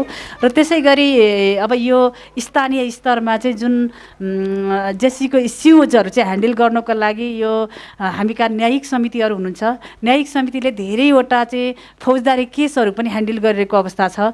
उहाँहरूको जुरिस्डिक्सनभन्दा बाहिरको कुराहरू पनि ह्यान्डल गरिरहँदाखेरि त्यसले चाहिँ पछि परेको वर्गको इस्युजलाई चाहिँ कहिलेकाहीँ चाहिँ आफ्नो क्षेत्राधिकारभन्दा बाहिर गएर चाहिँ जुन इस्युहरू चाहिँ ह्यान्डल गर्यो त्यो उहाँहरूको प्रदेश सरकारले पनि त्यो वर्गको त्यो जुडिसियल कमिटीको चाहिँ क्षमता विकास गर्ने दायित्व पनि होला। र त्यो हामीले जुन इन्टर गभर्मेन्टल इस्युजको कुरा गरिरहेछौँ प्रदेश सङ्घ र स्थानीय सरकारको, त्यसमा प्रदेश सरकारको भूमिका के हुनसक्छ भन्ने क्वेसनहरू चाहिँ मेरो हो। र त्यसै गरी हाम्रो सभामुख महोदयलाई पनि मेरो क्वेसन के छ भन्दाखेरि हामी अहिले पनि कानुन निर्माणको कुरा गरिरहेछौँ। हाम्रो सङ्घीयताको त्यो तेस्रो वर्षमा चाहिँ हामी प्रदेश सरकार स्थानीय सरकार इस्टाब्लिस भइसक्दा पनि कतिपय कानुनहरू अझै पनि नबनेको अवस्था छ। र हामी सुशासनकै कुरा गरिराख्दाखेरि चाहिँ यो भ्रष्टाचारको कुराहरू एकदमै व्यापक रूपमा चाहिँ बाहिर आइरहेको छ भने प्रदेश सरकारले चाहिँ यो भ्रष्टाचार र यस्ता यो सुशासनका इस्युलाई चाहिँ एड्रेस गर्नको लागि चाहिँ प्रदेश सरकारले चाहिँ कस्तो खालको नीति लिन्छ र कस्तो खालको पोलिसी बनाउँछ र कहिलेसम्म चाहिँ हामी बनाइसक्छौँ भन्ने विषयमा चाहिँ मेरो जिज्ञासा रह्यो। धेरै धेरै धन्यवाद छ आशाजी। अर्को कोही उहाँले पनि केही छैन? धेरै धन्यवाद। प्रश्नहरू सम्भवतः अहिलेसम्मको यति नै होला। सम्भवतः हामी यसलाई अन्तिम प्रश्नको रूपमा पनि लिन सक्छौँ। सभामुखज्यूबाटै जाउँ कि केही प्रश्नहरू यहाँसँग पनि छ, केही प्रश्नहरू समितिका अध्यक्षज्यू र समितिका सभापतिज्यूहरू पनि हुनुहुन्छ। सभामुखज्यूबाट जाउँ। छोटकरीमा अहिलेसम्म सुनेका प्रश्नहरूको छोटो छोटो जवाब दिनुको लागि म अनुरोध गर्छु यहाँलाई। सुकुम्बासीको सन्दर्भमा कुरा गर्नुभएको छ हाम्रो महिला प्रतिनिधिज्यूले। सुकुम्बासी आयोग बनाएको छ सरकारले त्यो समाधान गर्नलाई। मलाई लाग्छ आयोग एकदमै रफ्तारमा काम गरिरहेछ आफ्नो टिओआर अनुसार। सबै जिल्लाहरूमा ती समितिहरू बन्ने चरणमा रहेको जस्तो लाग्छ। केही राजनीतिक अन्तर्विरोध, सत्तारूढ पार्टीको पार्टीको अन्तर्विरोधका कारणले होला त्यो जिल्ला स्तरमा आयोगहरू बन्न सकेका छैनन्। सत्तारूढ पार्टीमा त्यो अन्तरसङ्घर्ष जो छ त्यो समाधान भयो भने तुरुन्त यो होला, नभए पनि राज्यले आफ्नो काम अगाडि बढाउला भन्ने लाग्छ मलाई। त्यसो भयो भने यो कार्यकालमै आफ्नो कार्यकालमा उहाँहरूले सुकुम्बासीको समस्या पूर्ण रूपमा समाधान गर्ने प्रतिबद्धता व्यक्त गरेको मिडियाहरू मार्फत हामीले पनि सुनेका छौँ। आशा गरौँ त्यो अवश्य पनि समाधान हुनेछ। जहाँसम्म यो महिला हिंसा घरेलु हिंसा सम्बन्धी प्रदेश स्तरमा कानुन निर्माण भयो कि भएन र त्यसको अवस्था के छ भन्ने मनसायको एउटा प्रश्न जस्तो लाग्छ मलाई। लैङ्गिक नीतिको निर्माणको क्रम कहाँसम्म छ? खास गरी हामीले हाम्रो प्रदेश सभामा घरेलु हिंसा सम्बन्धी एउटा विधेयकको रूपमा एउटा प्रस्ताव हाम्रो प्रदेश सभामा उपलब्ध भएको थियो। संविधानले हामीलाई केही निश्चित दायराभित्र रहेर कानुन निर्माण गर्न भनेर हाम्रा अधिकारका विशेष सूची अनुसूचीमा व्यवस्थित गरेको छ। त्यसभित्र हामीले हेर्दाखेरि घरेलु हिंसा भनेको फौजदारी एउटा चाहिँ नै कानुनसँग सम्बन्धित कानुन भएको हुनाले यो हामी प्रदेश सभाको कार्यक्षेत्रभित्र परेन। त्यसैले यो तपाईँहरूले फिर्ता लिनुहोस् भनेर हामीले सरकारलाई भनेका छौँ। यदि केन्द्रीय कानुन अनुरूप त्यो अभियानलाई त्यो कानुनलाई कार्यान्वयन गर्ने प्रक्रियामा सरकारले आफै पनि निर्देशन जारी गरेर कार्यविधि बनाएर कार्यान्वयन गर्न सघाउ पुर्याउन सक्दछ प्रदेश सरकारले। आफै यो फौजदारी कानुन बनाएर कार्यान्वयन गर्न नसक्ने हुनाले प्रदेश सभाको अधिकार क्षेत्रभित्र पर्दैन भनेर त्यो फिर्ताको प्रक्रियामा छ त्यो कानुन ऐन को मस्यौदा। यो जानकारी मैले गराएँ। नीति बनाएर निर्देशन चाहिँ नै बनाएर निर्देशिका बनाएर हामीले त्यो अभियानलाई सहयोग गर्न सक्दछौँ प्रदेश सरकारले।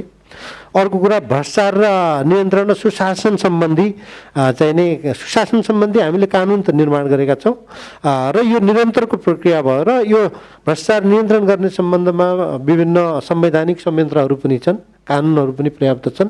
त्यसैलाई प्रभावकारी रूपमा कार्यान्वयन गर्नलाई हामी सबै क्षेत्रबाट सबै क्षेत्र त्यत्तिकै जागरुक हुनुपर्छ जस्तो लाग्छ। सरकारी र गैर सरकारी विधायकी सबै क्षेत्र त्यसमा सबै चनाको रहेर लाग्नुपर्छ भन्ने ठान्दछु म। हस्, धेरै धन्यवाद छ शोभामुखज्यू। त्यसै गरी सामाजिक समितिका अध्यक्षज्यू पनि हुनुहुन्छ। लैङ्गिक नीतिको अलिकति ल्याउँदाखेरि राम्ररी हुन्थ्यो होला, तर त्यो नल्याउँदाखेरि अरू स्थानीय स्तरमा पनि लैङ्गिक नीतिको त्यो बाटो रोकिएको जस्तो भन्ने ढङ्गबाट प्रश्न छ। लैङ्गिक नीति बनाउने तयारी हुँदैछ अथवा यो आवश्यकता अझै महसुस भइरहेको छैन, त्यहीबाट अगाडि बढौँ? यसमा अब लैङ्गिक नीतिको कुरा गर्दाखेरि मैले अघि पनि भने यो अहिले उहाँको प्रश्नको जवाफ दिएर चित्त बुझाउने भन्दा पनि यो निरन्तर समाज परिवर्तनका लागि व्यक्ति परिवर्तन हुनुपर्ने, व्यक्तिको सोच परिवर्तन हुनुपर्ने हो। त्यतातिर हामी जाउँ। महसुस नभएको कुरा छैन। यो सभामुखज्यूले पनि राखिसक्नुभयो, मान्य सभामुखज्यूले। कानुन बनाउन चाहिँ संविधानसँग बाजिएको कारणले अहिले फिर्ता भएको अवस्था छ र सामाजिक विकास मन्त्रालयले लैङ्गिक नीति चाहिँ मस्यौदा गरिरहेछ। मैले हिजो मात्रै पनि त्यहाँ पसेर यसको विषयमा सामाजिक विकास मन्त्रालयले, हजुर हाम्रो आफ्नो कार्यक्षेत्रको मन्त्रालय पनि त्यही नै हो, त्यहाँ कुरा भएअनुसार यो नीति चाहिँ मस्यौदा भइरहेछ र भनेको अब अझै 2 वर्ष नै लाग्ला कि अथवा नीति बनाउनलाई 2 वर्ष लाग्दैन। उहाँहरूले आफ्नो मन्त्री परिषदबाट अथवा मन्त्री स्तरबाट पनि बनाएर जान सक्नुहुन्छ। त्यसकारण यो समयको हिसाबले त्यति लाग्दैन। तर मैले यो समग्र कुरा के मात्रै राखौँ भने कानुन बनाइसकेपछि राज्यले त्यसको जानकारी कानुनी साक्षरता तल तलसम्म लैजानुपर्छ कि त्यो उल्लङ्घन गरेपछि कारवाही गर्ने मात्रै भन्दा पनि अग्रिम जानकारी नागरिकलाई दिनुपर्छ। र एउटा यो भावना सामाजिक कुराहरू, लैङ्गिक समानताका कुराहरू, विभेदका कुराहरू चाहिँ एकअर्काको हाम्रो मनसँग जोड्यो। अहिले कानुन त यति बलियो छ। मैले एउटा उदाहरणको रूपमा यहाँलाई भने आइसक्यो कि कानुन किन कार्यान्वयन हुँदैन भने यहाँले प्रश्न गरिसक्नुभयो। अहिले महिलाको कुरा गर्दाखेरि अब महिलाले चाह्यो भने जस्तो तपाईँले नै मलाई सिधा नजरले हेर्नुभयो भने मैले तपाईँलाई कुनै अभियोग लगाउन सक्छु के, त्यस्तो बलियो कानुन छ। तर त्यस्तो प्रकारको व्यवस्था छ भनेर नागरिकलाई जानकारी दिने, सूचना दिने त्यस्तो कार्यक्रम पनि सायद संसदीय समितिले केही गर्नुपर्छ होला। संसदीय समितिले पनि गर्नुपर्छ। हामी त्यो योजना बनाउने उसमा पनि छौँ र कानुन बन्यो यसको प्रयोग गरौँ र कारवाही गरौँ भन्ने भन्दा पनि हामीले एक आपसमा मानवीय सद्भाव कायम गरेर एउटा मानवले अर्को मानवलाई जुन सम्मान माया गर्नुपर्ने संस्कार हो नि, त्यो संस्कारको कमी भइरहेछ। यो संस्कार हामी कसरी सिक्ने, कसरी सिकाउने, त्यो घर परिवारबाट जान्छ के। घर परिवर्तन जस्तो हामी कुनै बेला यही 16 दिने अभियानकै बेला पनि योभन्दा विगतको नारा थियो घर शान्ति नै विश्व शान्तिको आधार। हामीले बच्चालाई संस्कार दिने त आमा बुवाले आफ्नो घरबाट हो नि त। त्यसकारण यो सामाजिक कुरीति कुसंस्कार विभेदहरूको जड चाहिँ हाम्रो घरसँग म व्यक्तिसँग जोडिएको छ। समाज परिवर्तन गर्न गाह्रो छैन, व्यक्ति परिवर्तन हुन गाह्रो छ। त्यतापट्टि हामी सङ्कल्प गरौँ र सरकारले कानुन बनाउन नसके पनि नीति र सङ्कल्प प्रस्ताव पास गरेर यो काम गर्न सक्छ सामाजिक क्षेत्रको। र त्यो गर्नेतिर हामी समितिले पनि उहाँहरूसँग लबिङ गरिरहेछौँ, छलफल गरिरहेछौँ र नीति पनि ड्राफ्ट भइरहेको छ। हामी त्यसमा धेरै धन्यवाद छ। अर्थ समिति सभापतिजीसँग केही छ कि अहिलेसम्मको यो प्रश्न विचारहरू सुन्दाखेरि केही भन्नुपर्ने केही यहाँलाई छ लागेको छ भने थोरै यहाँलाई समय दिउँ, त्यसपछि फेरि हामी सभामा त्यसो त मलाई आएका सरकारवाला मित्रहरूका जिज्ञासा 2-3टा छुटी जस्तो लाग्छ मलाई। तोकेरै भन्नुभयो एकजना सल्यानको भाइले त्यो भौतिक पूर्वाधार निर्वाचन क्षेत्र कोष किन विभेद हुन्छ त्यहाँको मान्यज्यूसँग तपाईँ एकचोटि अन्तर्क्रिया गर्नु होला। पकेट क्षेत्रमा जता जता भोट उतै उतै चाहिँ नोट भनौँ न। त्यसो त कार्यविधिमा त्यसो भनेको छैन। त्यसो किन भयो त्यहाँको मान्यसँग एकचोटि अन्तर्क्रिया गर्नु होला। त्यसलाई कडाइ गर्नको लागि यहाँको समितिले केही गर्ला अथवा निगरानी गर्ने अनुगमन गर्ने? हामी अनुगमन गर्छौँ। कहाँ विभेद भएको छ, कहाँ पक्षपात भएको छ, होइन, कहाँ असमानता असन्तुलन भएको छ, त्यसलाई असन्तुलन नगर्ने। अब भौतिक पूर्वाधार निर्माण क्षेत्र भनेपछि माननीयजीहरूको आफ्नो निर्माण क्षेत्रमा जाँदा जनताले उठाएका समस्याहरूको सम्बोधन गर्नका लागि त्यो वितरण गर्न भनेर दिइएको 5 करोडको बजेट हो। प्रत्येक निर्वाचन क्षेत्रमा 24वटा निर्वाचन क्षेत्रमा 1 अरब 92 करोड रुपियाँ विनियोजन गरेको छ कर्णाली प्रदेश सरकारले। त्यो मेरो निर्वाचन क्षेत्र पनि हो र त्यहाँको सल्यानको माननीयको निर्वाचन क्षेत्र पनि हो। किन विभेद भयो, किन असन्तुलन भयो, किन भोटरलाई मात्रै दिनुभयो, त्यहाँको आवश्यकता त्यहाँको अब के हो, त्यहाँ गएर एकचोटि तपाईँ छलफल गर्दा राम्रो होला है। त्यसको बारेमा यहाँलाई सिधै टेलिफोनबाट केही जानकारी भयो भने यहाँले पनि त्यसको त केही हामी पनि अनुगमन गर्न सक्छौँ। पक्षपात भएको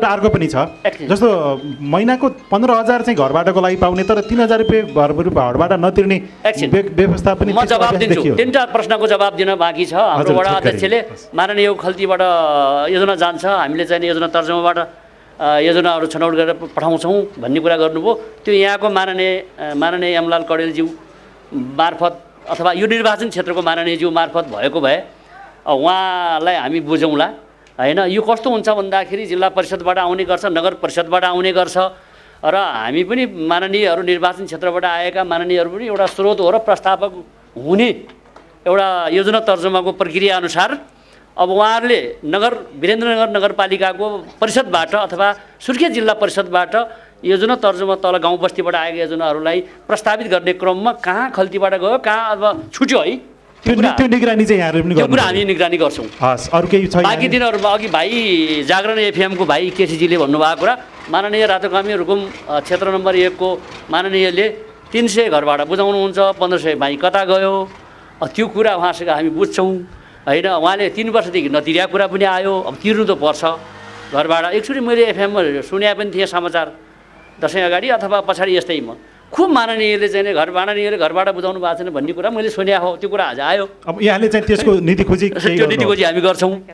अब यी यस्तै कुराहरू बेला बखतमा अब भेटघाट भयो, खुसी लाग्यो र हामी तपाईँहरूप्रति नतमस्तक भएर गम्भीरतापूर्वक अब हाम्रो ठाउँबाट कर्णाली प्रदेशका मतलब अब जनताको सेवाको निमित्त विकास निर्माणलाई अथवा नीति नियमलाई तपाईँसँग जोडेर निर्माण गर्ने र यसलाई कार्यान्वयन गर्ने सम्बन्धमा सरकारलाई हाम्रो संसद सम्माननीय हाम्रो सभामुख मार्फत हामी सरकारलाई गम्भीर बनाउने र परिणाम निकाल्ने अब अलिकति चाहिँ मतलब हामी गम्भीरतापूर्वक लाग्ने प्रतिबद्धतासहित म बिदा हुन्छु। नमस्कार। हस्, धेरै धन्यवाद छ। अब हामी कार्यक्रम हेलो सांसद यो सभामुखसँग जनताको सवाल हो। यो हामी आज कर्णाली प्रदेशबाट यो कार्यक्रम उत्पादन गरिराखेका छौँ।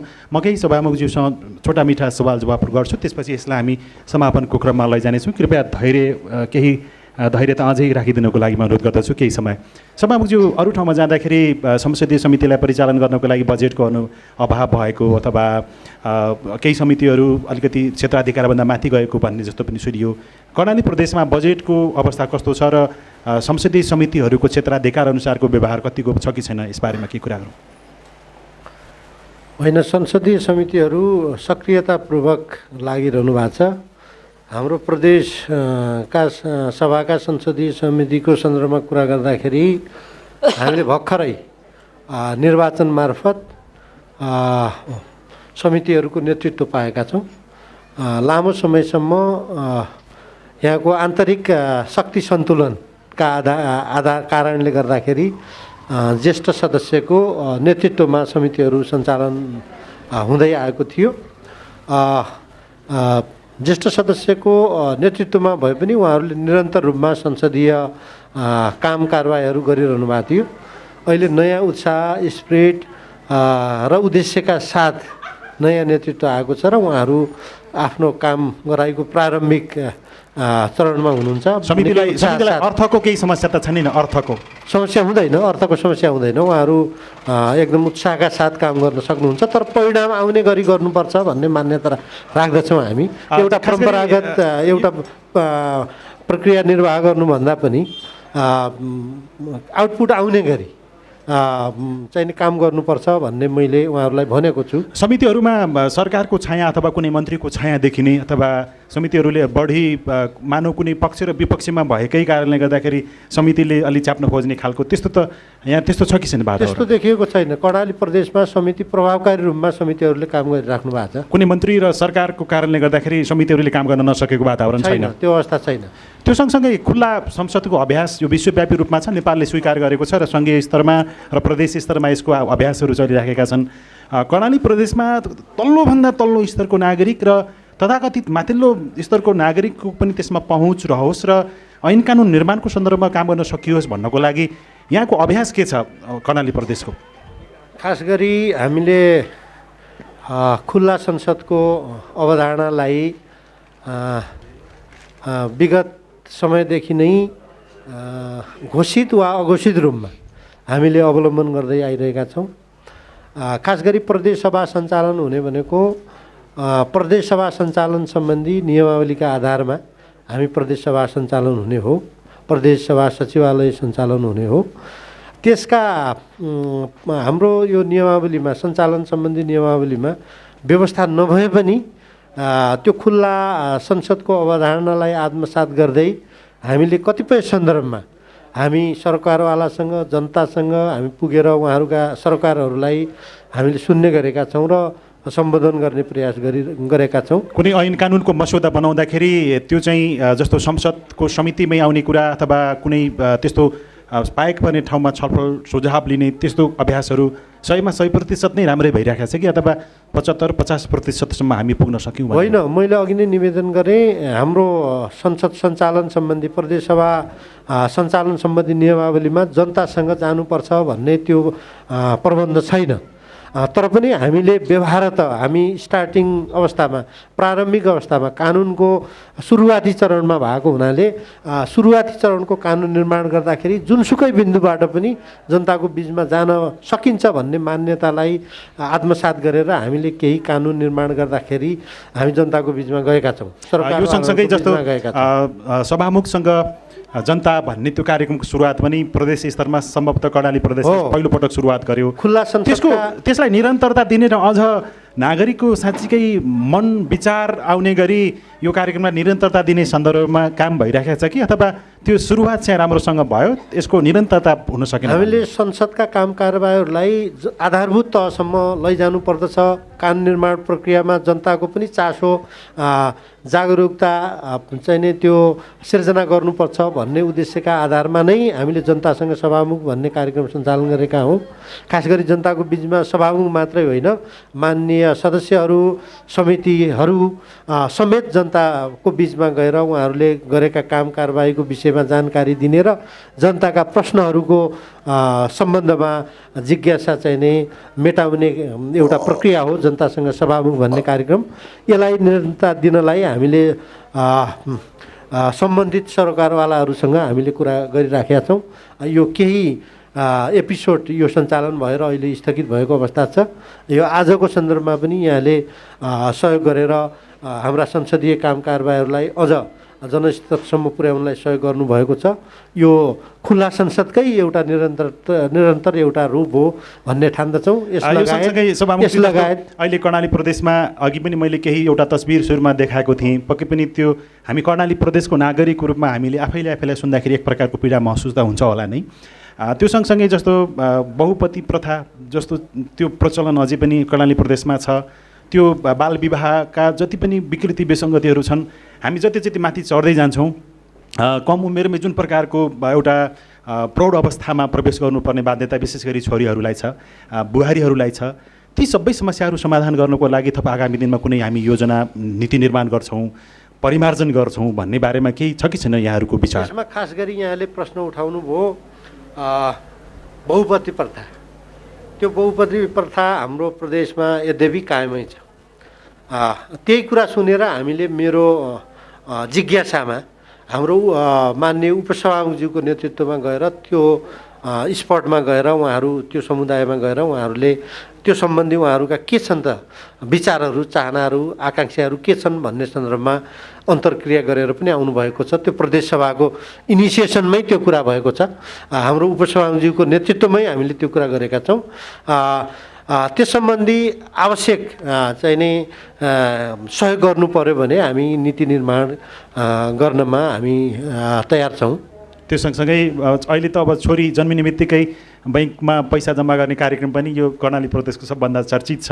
तर त्यो व्यवहार सैद्धान्तिक रूपमा कस्तो लेखियो र व्यावहारिक रूपमा यसले निर्णय पाउँछ कि पाउँदैन भन्ने विषयमा पनि सभामुखको हैसियतबाट यहाँले अझ नजिकबाट हेर्नुपर्ने होला।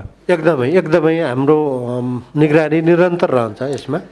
हस्, धेरै धेरै धन्यवाद छ। यहाँले जुन सवालहरू केही हाम्रो तर्फबाट केही सर्वसाधारण नागरिक सरकारवाला निकायको तर्फबाट उठेका प्रश्नहरूको जवाब दिनुभयो। संसदीय समितिका सभापतिज्यूहरू अध्यक्षज्यूहरूले पनि यसको सम्बोधन गर्नुभयो। यहाँहरूलाई धेरै धेरै धन्यवाद।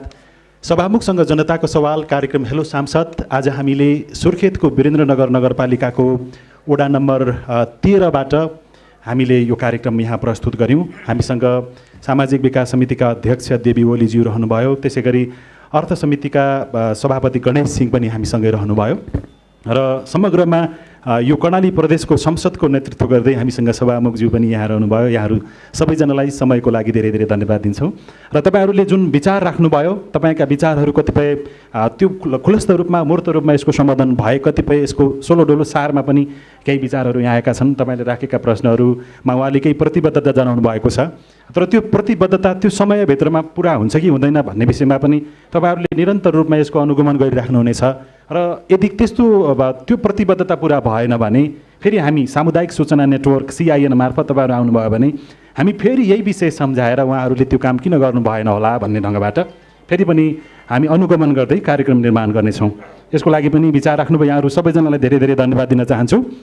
र हामीलाई देउती HD टेलिभिजनबाट केही प्राविधिक मित्रहरूले हामीलाई साथ दिनुभएको छ। यहाँहरू दुवैजनालाई पनि धेरै धेरै धन्यवाद छ। त्यसै गरी बुलबुली FM लगायत जागरण FMबाट अरू रेडियोबाट पनि सामुदायिक रेडियोबाट केही रेडियोकर्मी साथीहरू पनि यहाँ प्रत्यक्ष रूपमै यहाँ उपस्थित हुनुभयो।